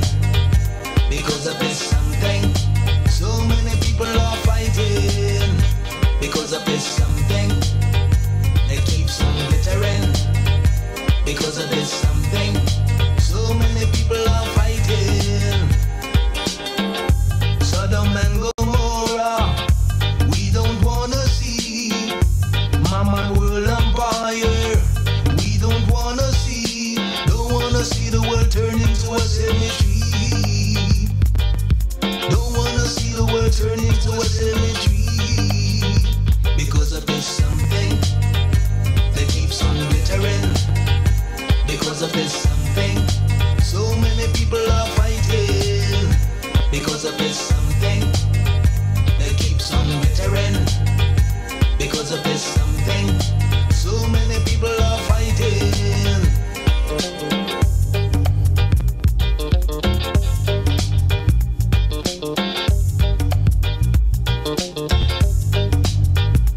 Some people fed up, I know it. Long done must be talking about them fed up. I feel it, cause all them keep on talking about see no fighting, so don't bother with a gun, no bother with a gun, no bother with a gun, no pie, no bother with a gun, no bother with a gun, no bother with a gun, no pie. All the ragamuffin who they living in crime, no bother kill your brother for no nickel nor dime. All the ragamuffin who they living in crime, no bother kill your brother for no nickel nor dime. Stop fighting, and make we all start uniting. Lord of mercy, stop fighting, and make we all start uniting. Bumble the bang. Unite, no bother with no fuss, no fight. Unite, no matter if you're black, no white. Unite, you know that the time is right. Unite, no bother with no fuss, no fight. Unite, unite. The sounds of Brother Maragini encouraging up I and I to cut out the fighting amongst ourselves. Cut out that internal struggle amongst ourselves as a race. Because the program has been deep, where we inflict blows upon our own selves because of a type of misinformation and a type of hatred that we carry for each other. But much of it is coming out of the education and the socialization that we have gotten as black people on this plantation and in the Western Hemisphere in general. And one of the important books that the Western world have used to control and to maintain division against I and I is the Bible. The Christian Bible. Not talking about the Quran right now. The Christian Bible. And in this Christian Bible now, it is a very important site for disconnecting African people from Egypt and from Ethiopia. And I want to speak now to a particular book. I'm always talking about the book of Genesis, which has the books of mythologies and fables and confuses I and I about beginnings. But the book of Exodus now is another confusion. And it's this Exodus thing now that take we know out ourselves. The Genesis confuses us about the beginning, you know. But the Exodus now is the real destruction and disturbance. And we hardly ever even revisit what is called the Exodus. And we could take it slowly. Because amongst the black people in this Western world, the real Exodus that I and I is familiar with is the Exodus that was inspired by the enslavement process. When there was a massive exodus of black people out of Africa by force and violence and brought into the Western Hemisphere as chattel and slavery, chattel slavery. That was an exodus. Took hundreds of years to really effect that exodus. They call it Middle Passage journey. Trying to be poetic about something that was barbaric. But what I want to speak about now is the exodus now that they give us within the scripture. This exodus that would take us out of Africa, not physically no, but spiritually and psychologically, which is a more deadly exodus than the exodus that brought us out through violence, physical violence and chains and chattel. So because Egypt is so important as a crossroads, the Christian Bible speaks about an exodus out of Egypt. And African people now, given this book to read, have psychologically identified ourselves with those persons who are making that biblical exodus. So it's a psychological trick to move black people spiritually now out of Africa. And one of the important stories that is used to create this deception is the story of the Exodus that was led by Moses. And not only the Exodus, but the situation that preceded the Exodus. And these events now is what I and I want to speak to. the events that led up to the Exodus in the Bible. These events now, we can simply call them the plagues of Egypt. Plagues. The plagues of Egypt. And realize now, Egypt is our headquarters, Egypt is the base. Nile Valley culture is the base and the power of African spirituality, African science and technology. It is what it is. So in order now to create in our brain mind a set of events that would make us want to flee spiritually now from Egypt. So what are these plagues? Because as a youth I went to the movies and I saw these images and this old drama unfolding about the plagues of Egypt. Now as a grown man who recognizes time and space and history, one of the first things I have tried to identify is when did these plagues occur? We hear that there were 10 plagues. I'm trying to find a date. What year? What year in African history were these plagues of Egypt? I don't find it yet. I found the dates that tell you when Moses born, and we have a date when Cleopatra empire came to a close. So Moses would be about 1200 years before the Christian era. And Cleopatra's empire was invaded by the Romans sometime around 50 years before the Christian era. So between 1250 and 50 BC, we have to be finding when this Exodus take place, when this plague take place. And there are no dates in African history or Egyptian history for any plagues. So to begin with, these plagues are fictional. These plagues are not real. There is no documentation of these plagues in the annals of Egyptian history. But the Bible, which is a Hebrew Jewish collection of writings, speak of a plague. And what was the importance of these plagues? So we are told that there were 10 biblical plagues, or 10 calamities that were inflicted upon Egypt. So the Africans now, we are told, are going to be inflicted by these 10 plagues. And all of this is recorded now in the biblical book of Exodus. And the inflictor of these plagues now is a concept called Yahweh. Now the Egyptians have no concept of Yahweh now. The Egyptians always knew about the gods and the goddesses of ancient Egypt. Osiris, Horus, Isis, Jeb, Shu, Nut, you name it. The Egyptians always had their deities long before any European or any invader came onto the continent. So in this particular fiction, we hear that there is a force now called Yahweh. And Yahweh now is going to inflict upon Egypt 10 plagues with one purpose: to persuade the Pharaoh to release the Israelites from slavery. This is the whole gist of the whole story.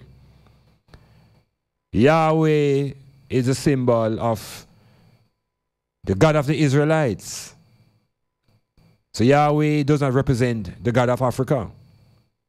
Yahweh does not represent Amun-Ra or Ra. God, Yahweh is an alien to African gods and goddesses. So we are told now that there are 10 plagues. And it was after the 10th plague that Pharaoh surrender. And this is what triggered now the exodus of the Hebrew people. Now the Hebrews are an ethnic group.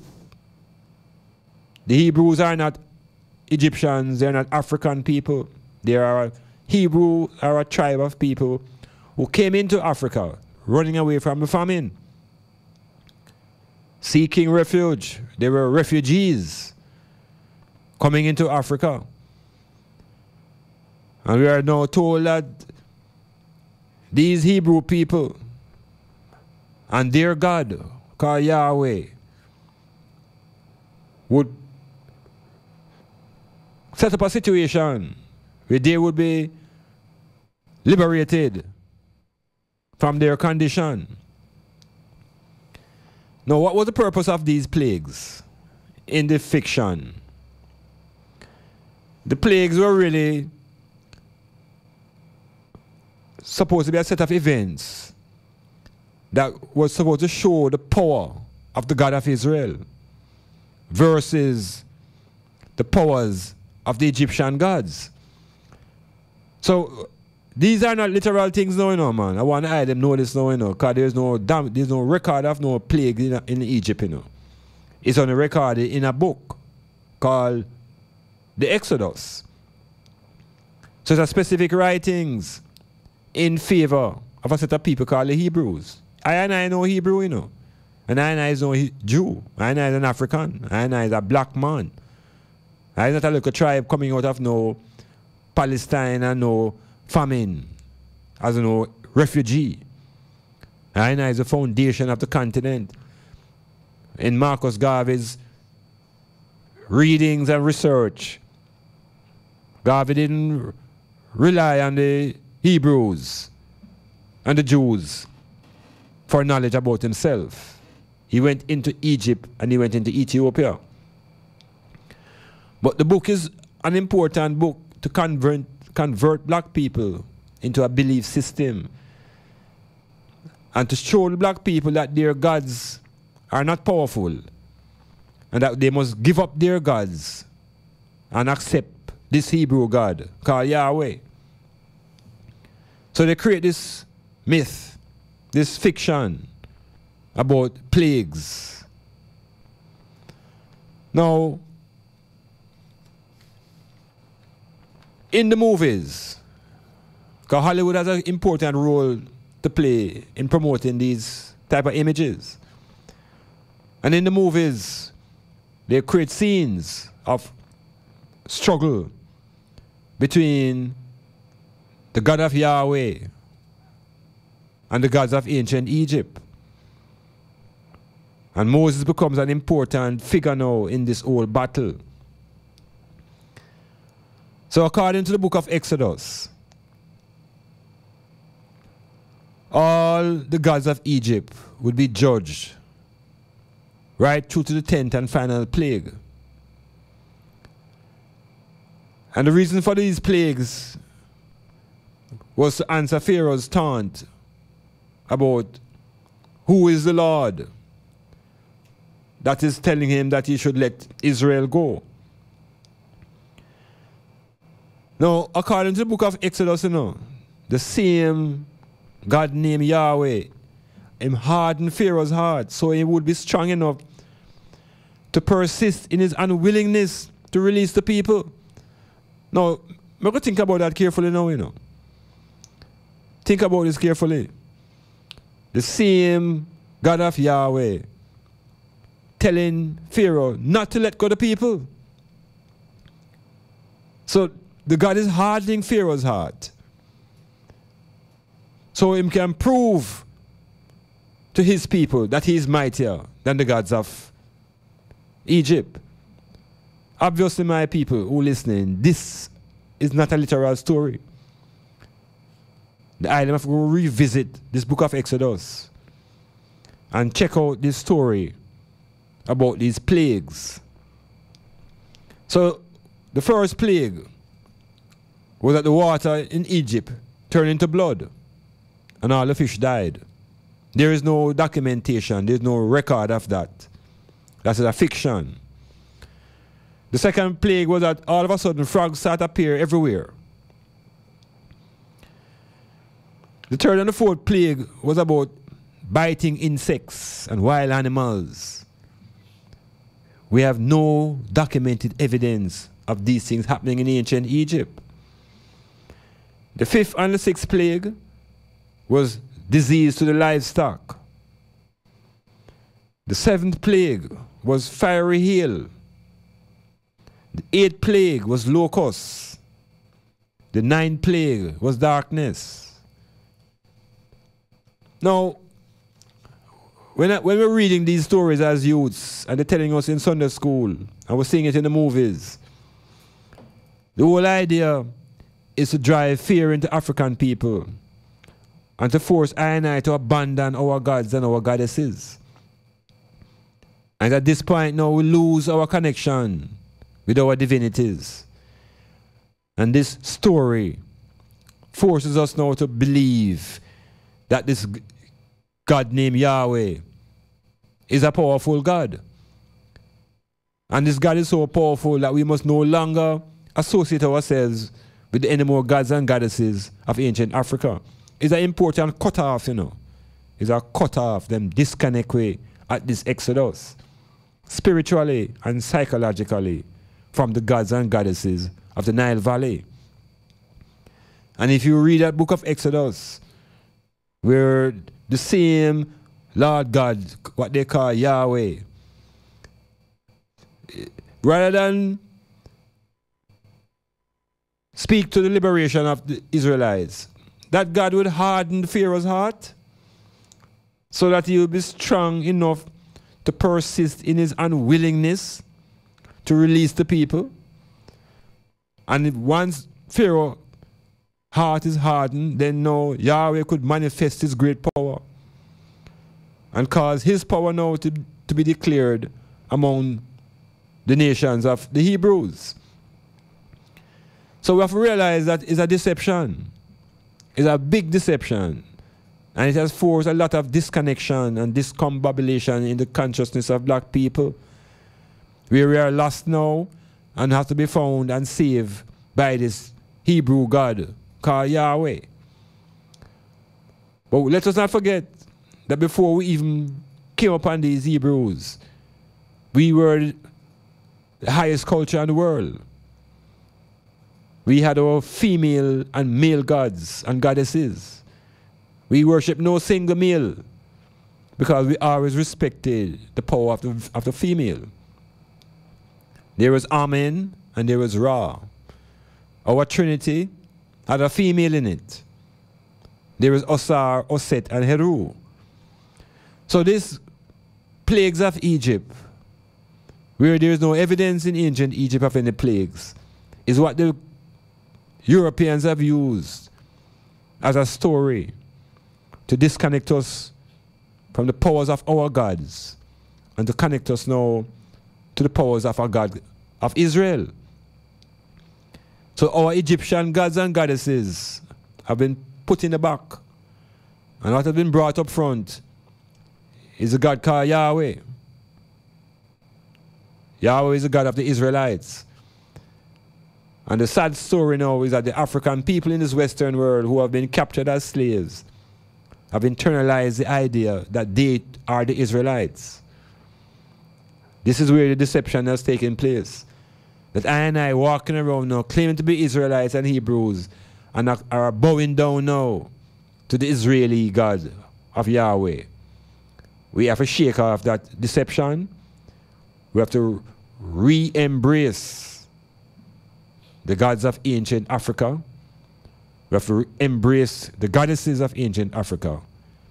We have to revisit that book called Exodus and realize that we can't be on an exodus out of Africa because we are the original inhabitants. It is the aliens who came in as beggars, came in as people looking for food, running away from famine. How can we now line up behind these people and their deities and claim them? Fireborn upon the plagues of Egypt. This is no fantasy. This is reality. This is what someone keeps on doing to me. Someone keeps on reaping what I sow. That ain't right now. Who is the one I'd like to know? Won't ya tell me now, now? Someone keeps on reaping what I sow. That ain't right now. Who is the one I'd like to know? Do you think it is an easy thing to be out there working when the sun is burning? Oh, the rain is falling. Then comes another man stealing all of my pumpkins, my yams and my plantains, in everything that I am growing. Ooh, wow, wow, wow. Someone keeps on reaping what I sow. That ain't right now. Who is the one I'd like to know?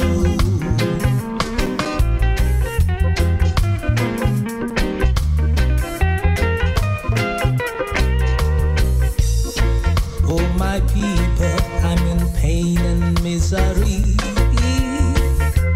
There is a parasite taken away from me. This is no fantasy. This is reality. This is what someone keeps on doing to me. Someone keeps on reaping what I sow. That ain't right now. Who is the one I'd like to know? Won't ya tell me now, now? Someone keeps on reaping what I sow. That ain't right now. Who is the one I'd like to know? Do you think it is the right thing that you are doing? Why don't you grow your own garden and stop your stealing?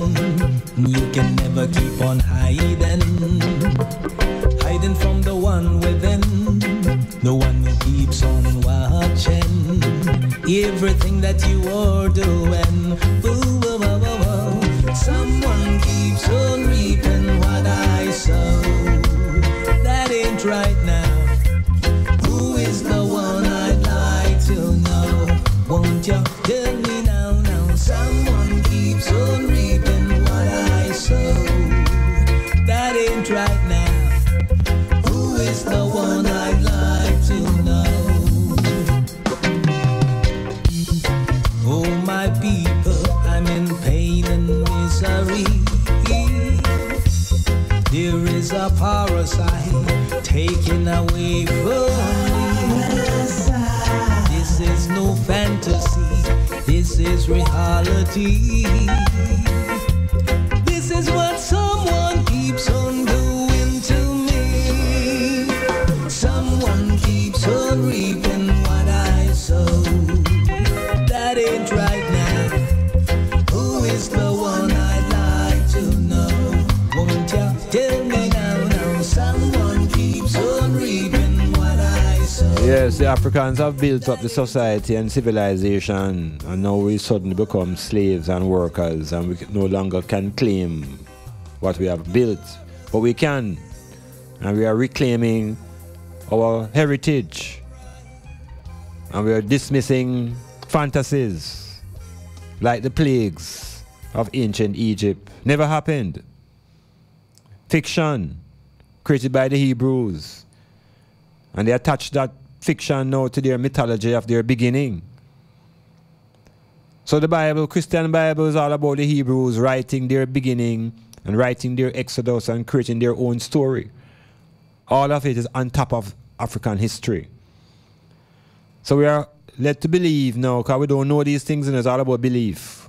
We believe now that after the 10th plague, Pharaoh surrendered. They can't even name which Pharaoh.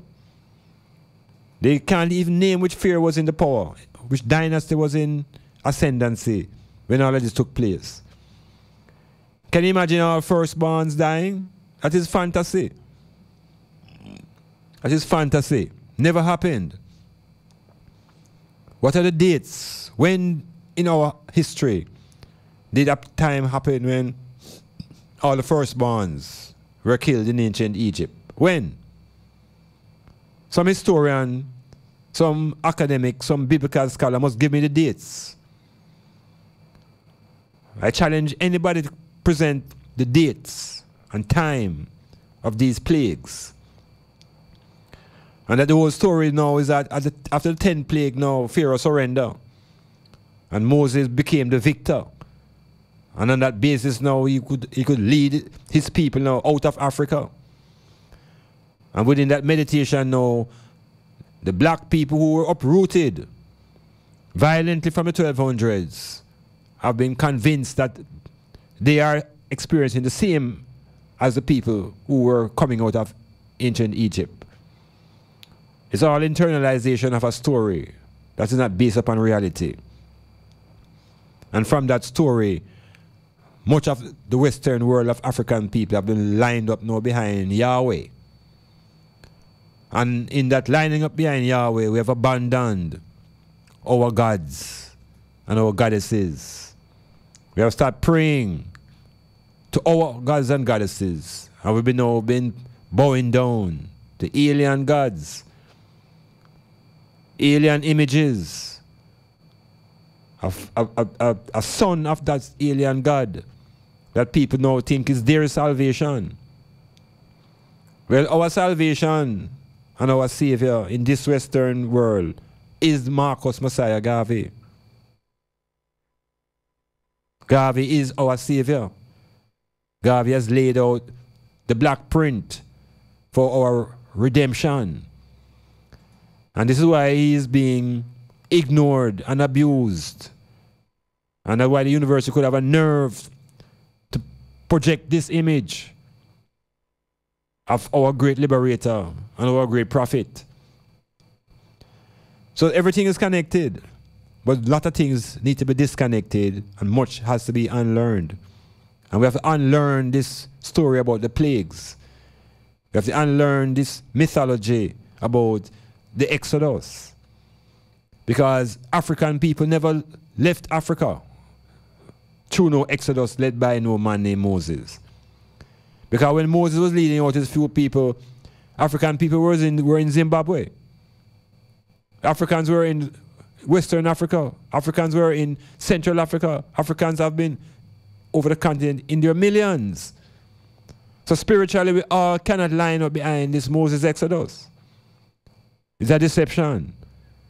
And so the liberation comes with courage and the knowledge that the plagues are a myth, the plagues is a fiction.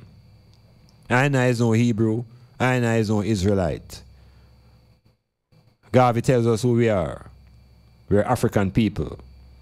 Africa for the Africans, at home and abroad. What's going on? What's going on?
Hey, what's going on? Yeah, metamorphosis into Afrocentric views on news. What's going on? Well, what's going on? You know, every week, we can expect something dramatic to occur coming out of the Trump era and the Trump White House every week. And what the Trump has blown now, Trump is blowing a trumpet blowing. The Trump has made his first tour outside of America. And that tour has brought much revelation to the intentions of this billionaire president. This billionaire president represents a billionaire club. And he represents the military-industrial complex that has its own agenda, that has nothing necessarily to do with people, more to do with wealth and power and money. And so we have a billionaire who has deep business interests with Russia long before his escapades into the political arena. And the previous, well, not the previous, but presidents before, like the Bushes, they had their links not in Russia, but in Iraq, where the oil was. Bush and Cheney and all these guys had their business links not in Russia, but in Iraq. It just so happens that Trump's business interests were in Russia a long time. So getting to the presidency now doesn't change his business connections. And he comes in as a billionaire businessman. Connections in place in Russia. And so there's always now this overarching feeling that he has roots in Russia, or the Russians have roots in the White House.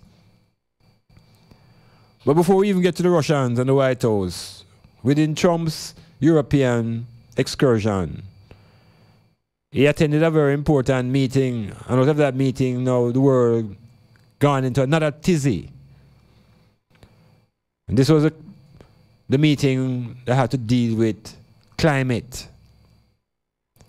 And there has been an attempt by the world, led by the previous administration of Barack Obama, to formulate a global approach to a phenomenon that is called climate change.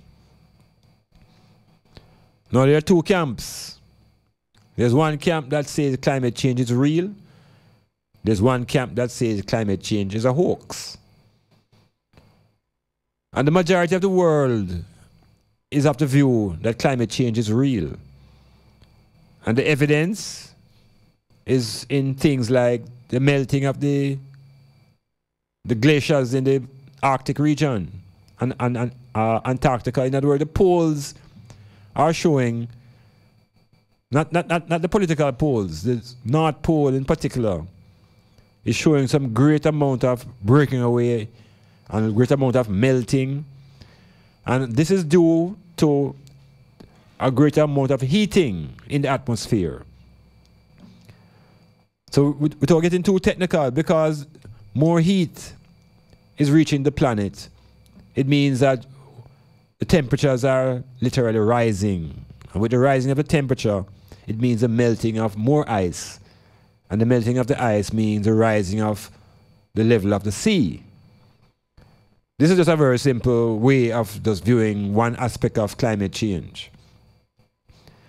And literally the whole world is of the view that it is caused by the emissions of pollution by large industrial countries like China and India and the United States. The United States happen to rank second in the emission of these type of gases that are helping to pollute the atmosphere and to maintain a certain level of heat in the atmosphere and change the weather patterns and the climate and so on.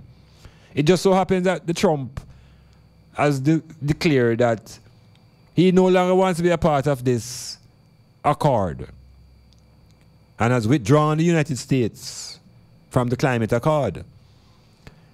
So what Trump has done literally is not just make America first, but he has made America stand alone. So America is more isolated now from the rest of Europe and the rest of the world as it relates to this climate change issue. Now, it might seem like a minor event, but it's really major. Because the United States does finance much of the projects that deal with reducing pollution. But this new administration is of the view that it's not a worthwhile effort. And the Americans under Trump trying to promote the burning of coal as a source of energy. And this much of the atmosphere has been polluted because of coal.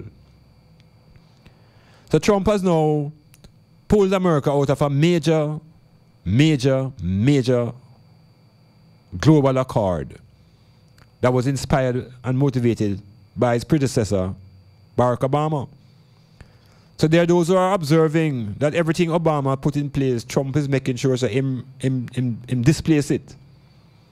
Everything that Obama tried to institute, and that will become a legacy, Trump's mission is to make sure that it don't exist.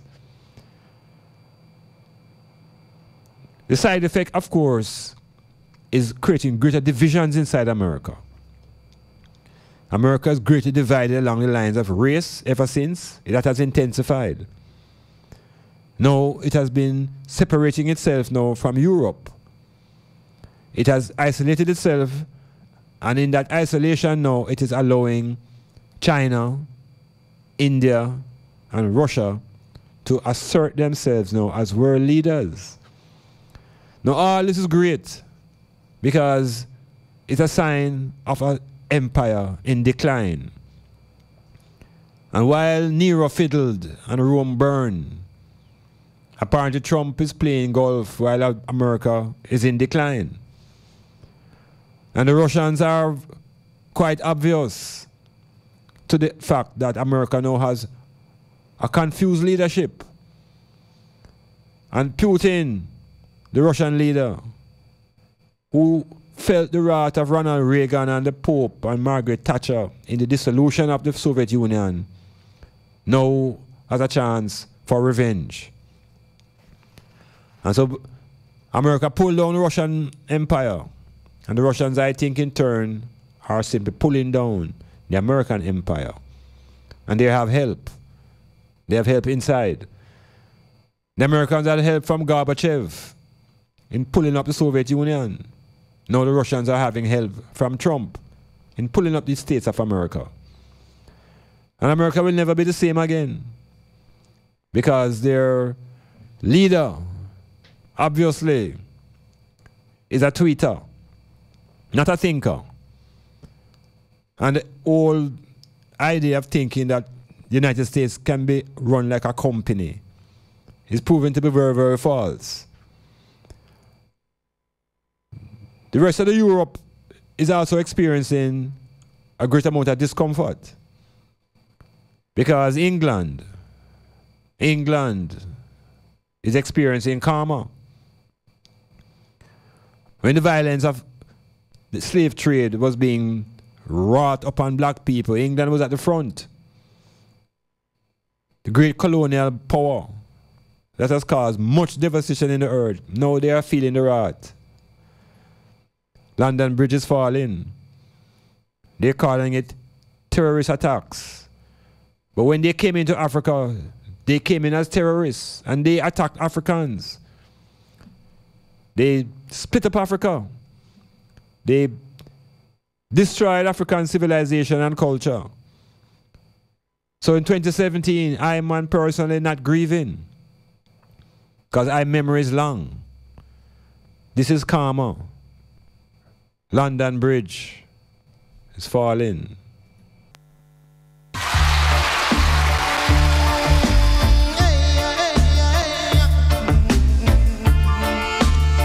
The world is experiencing great fragmentation. Even the Arab states are falling apart. The Europeans are pulling apart. The United States is falling apart. It is time for Africa to come together.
So what's going on? There are things happening here locally. I just want to speak specifically now to a little drama unfolding in our school system. We're at Vauxhall High School in Kingston. It is reported that 4 teachers held down a youth and trim him. Hold him down upon the ground and trim him. And in that process now the youth got a few cuts and bruises. Ultimately, it was taken to the police who were reported, and 3 teachers have been put into a situation where they must now face the courts. Now there are many sides to look at, but critically I just want to observe the line of discipline and what they call the rule of law. Because I have been socialized on the plantation to accept the rule of law, but apparently the rule of law has always been put in place or maintained through the use of force. So it is the use of force now that we have to question, and the extent to which force is used to maintain the rule of law. I heard the Prime Minister come out recently claiming that he's hoping that the police will begin to use less force to maintain law and order. That's a very nice statement. But within the context of the plantation, it has always been force that has been used to maintain law and order. And oftentimes the laws are not just. Oftentimes the laws are not fair. But to maintain that law and order, brutality is usually applied. In our very homes, it is force that the parents use to maintain order, brute force. So the lickings and the beatings and the things is something what we think is normal. And we use the Bible now to reinforce it by about sparing the rod and spoiling the child. So we have reinforced our ability to apply brute force to maintain order. We don't reason, we don't counsel. We just go boof, boof, boof. And tell you, say, if you can't hear, you're going to feel. We have carried that behavior for the last couple hundred of years on this plantation. It got to the extent now wherein beatings is normal. We have normalized the condition of applying brute force. And here people tell us, well, them get beaten and nothing ever wrong with them. It's very hard to see when you're damaged psychologically, you know. You can't always say nothing wrong with you. But when you're ill psychologically, you yourself can't see it, but it comes out in your behavior, in your relationships. So the child at Vauxhall School was being told to cut his hair, and he was being defiant. So rather than calling the parents and sit down and set it with reasoning, the teachers take it up onto themselves to use brute force. So we're under a slave mentality the same way. We're still behaving like on the plantation, where backer masters will be backed up his words with brute force. And so the Prime Minister cannot expect the police force to simply adjust themselves to reasoning, because that has never been a style of communication on this island. The parents of these policemen and women beat them too. And they beat their children. And so beatings become a normal activity, justified again by religious teachings. So how do we make that leap from force to consultation? How do we make that leap from brute force and violence to reasoning? It's a mighty leap. It's going to begin with a re-education. We have to begin to also check the laws, if the laws are just. Laws are established to be followed, but the laws must have some flexibility in it. And the way we handle our children is a sign of how the society will behave. And it shows a weakness in the home, that a youth can go to school in a tight pants and look a kind of way against the school rules, and the parents support it. So either the parents are unaware of what is going on at the school, or the parents are supporting the children in their behavior. And there are some youths who leave school, leave home, look one way, and by the time they get on the road, they put on a different set of garments. Going to the school in a very defiant way. There are some parents who will not support the school. When the teachers complain, the parents come and abuse the teachers. So the thing is very, very complex. And we have accepted violence as a way. The females will use violent language, abusive language. The men will respond with physical violence. So we have to make that adjustment within the self first, individually. Recognize that we have to develop a skill that is called reasoning, communication, in order to reduce the violence.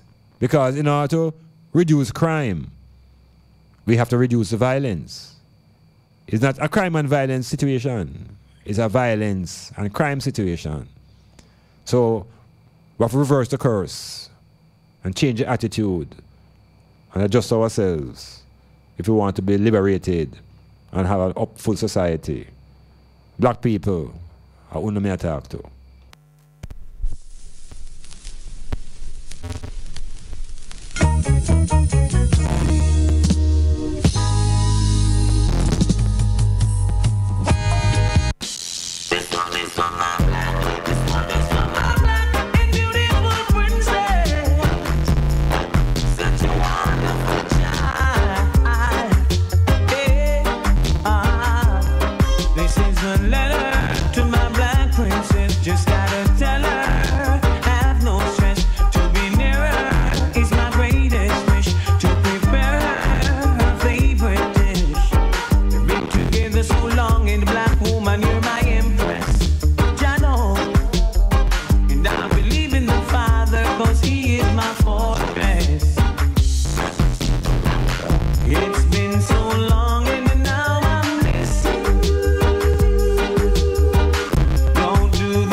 Metamorphosis going on into the final 5 minutes of the program. I want to just use the time to hail up the listeners, those who are in Port Antonio proper, in Bombrook, Lighthouse, Shatova, Free School, Titchfield Hill, yeah, Central, Anchovy, and the immediate communities around Styles FM. And of course, into the west, we go, hail the people in Buff Bay, Norman Lane, people in Anata Bay, hail all the taxi drivers, all the night workers, security services, people who make the island continue right into the morning. Hail the people over in St. Catherine, Brother Mac, Spanish Town, Osa Border. Hail the ones them in Mandeville and the various parishes down the line. All the way into St. James and around the corner and over. We hear that the violence now, as the murder rate has stepped up in Hanover, and the double killings are continuing, the guns and the violence, Rockfort, the place was getting a kind of way. But what I'm saying to the I and I who listening, that we must take heed and realize that the solution rests not in outside forces. It rests in the consciousness of I and I. How aware we become of ourselves. How much can we reconnect to our real power? How can we gain self-respect?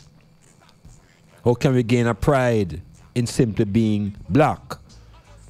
And ultimately, it's all about how we deal with our relationships. How do we relate to the female, and how the female relate to the male? And how do that pair relate to the offsprings? We have to see ourselves as a divine people. Disconnected, yes. Uprooted, yes. But we have our great inspiration, great prophet, visionary, who has come through and laid the groundwork. It's not just him alone. We've had the inspirational teachings of His Imperial Majesty, Haile Selassie, Empress Menen, who have shown us the power of the unity of the male and the female. So we have everything in front of us. All has been laid out. What we need to do is unlearn the isms and the schisms that they have put us in. And that is the hardest part, the unlearning. We don't need to learn anything new. We have to unlearn, get rid of that rubbish that has into the foundation of our computer. The stories that have been programming us from the year 1 to about the year 3 or year 5. At a time when we couldn't name ourselves, they gave us all of these names. Gave us a Christian name, and then they gave us a name of the slave owner. Called it a surname. Part of the way to the liberation of the self is to release ourselves from those slave names. Which means you have to return to the African continent in consciousness and search amongst the ancestral forces and find a sound that resonates within the I.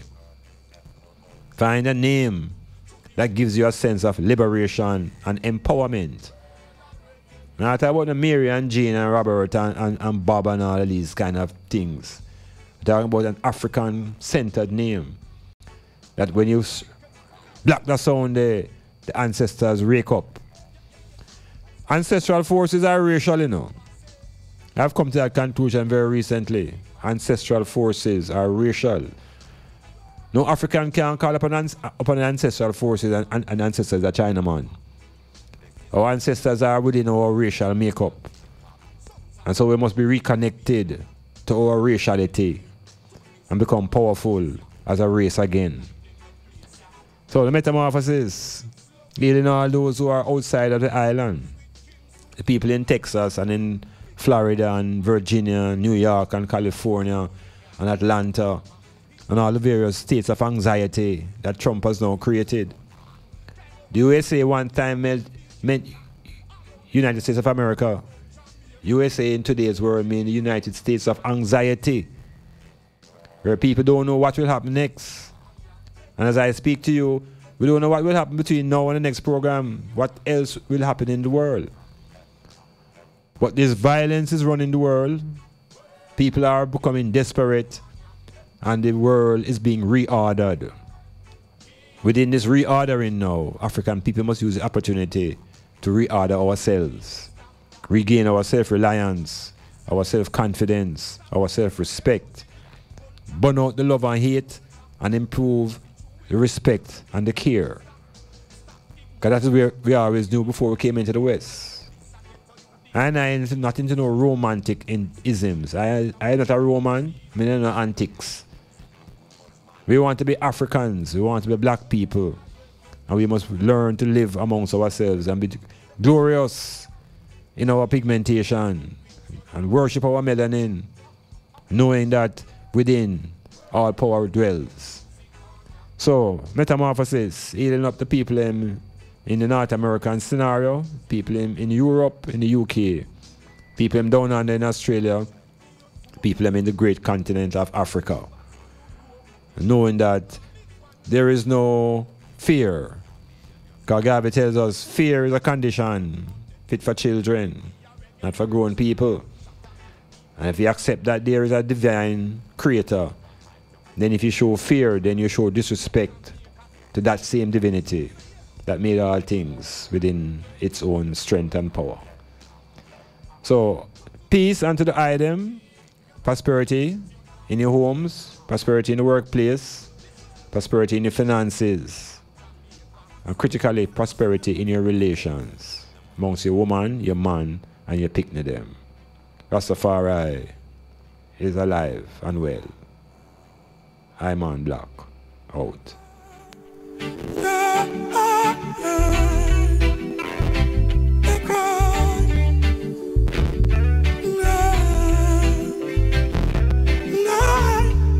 Mango man, give thanks to the mango yourself. Yeah man, I don't know what them name, but them Irish. See it? I see it.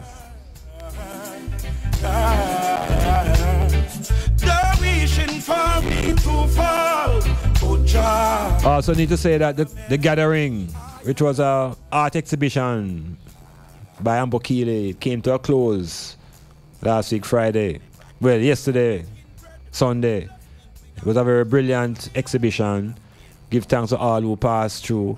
Enough drumming, enough art, enough exhibitions, and the culture of the black people remains strong. So, hail up Ambokile and all those who participated in that event. Yeah.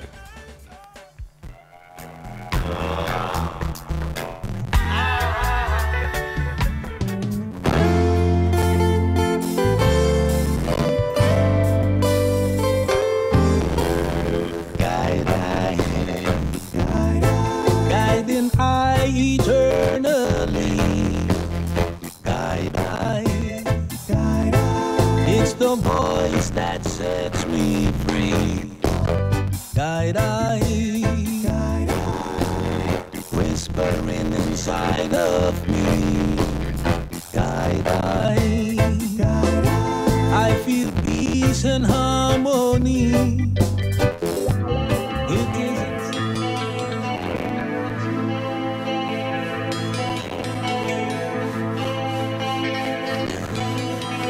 we are going, and this red gold and green train. Hail up D. Hail up D. Yes, I. Hail up Sir Dunstan. Hail up the people in Harborview. Hail up.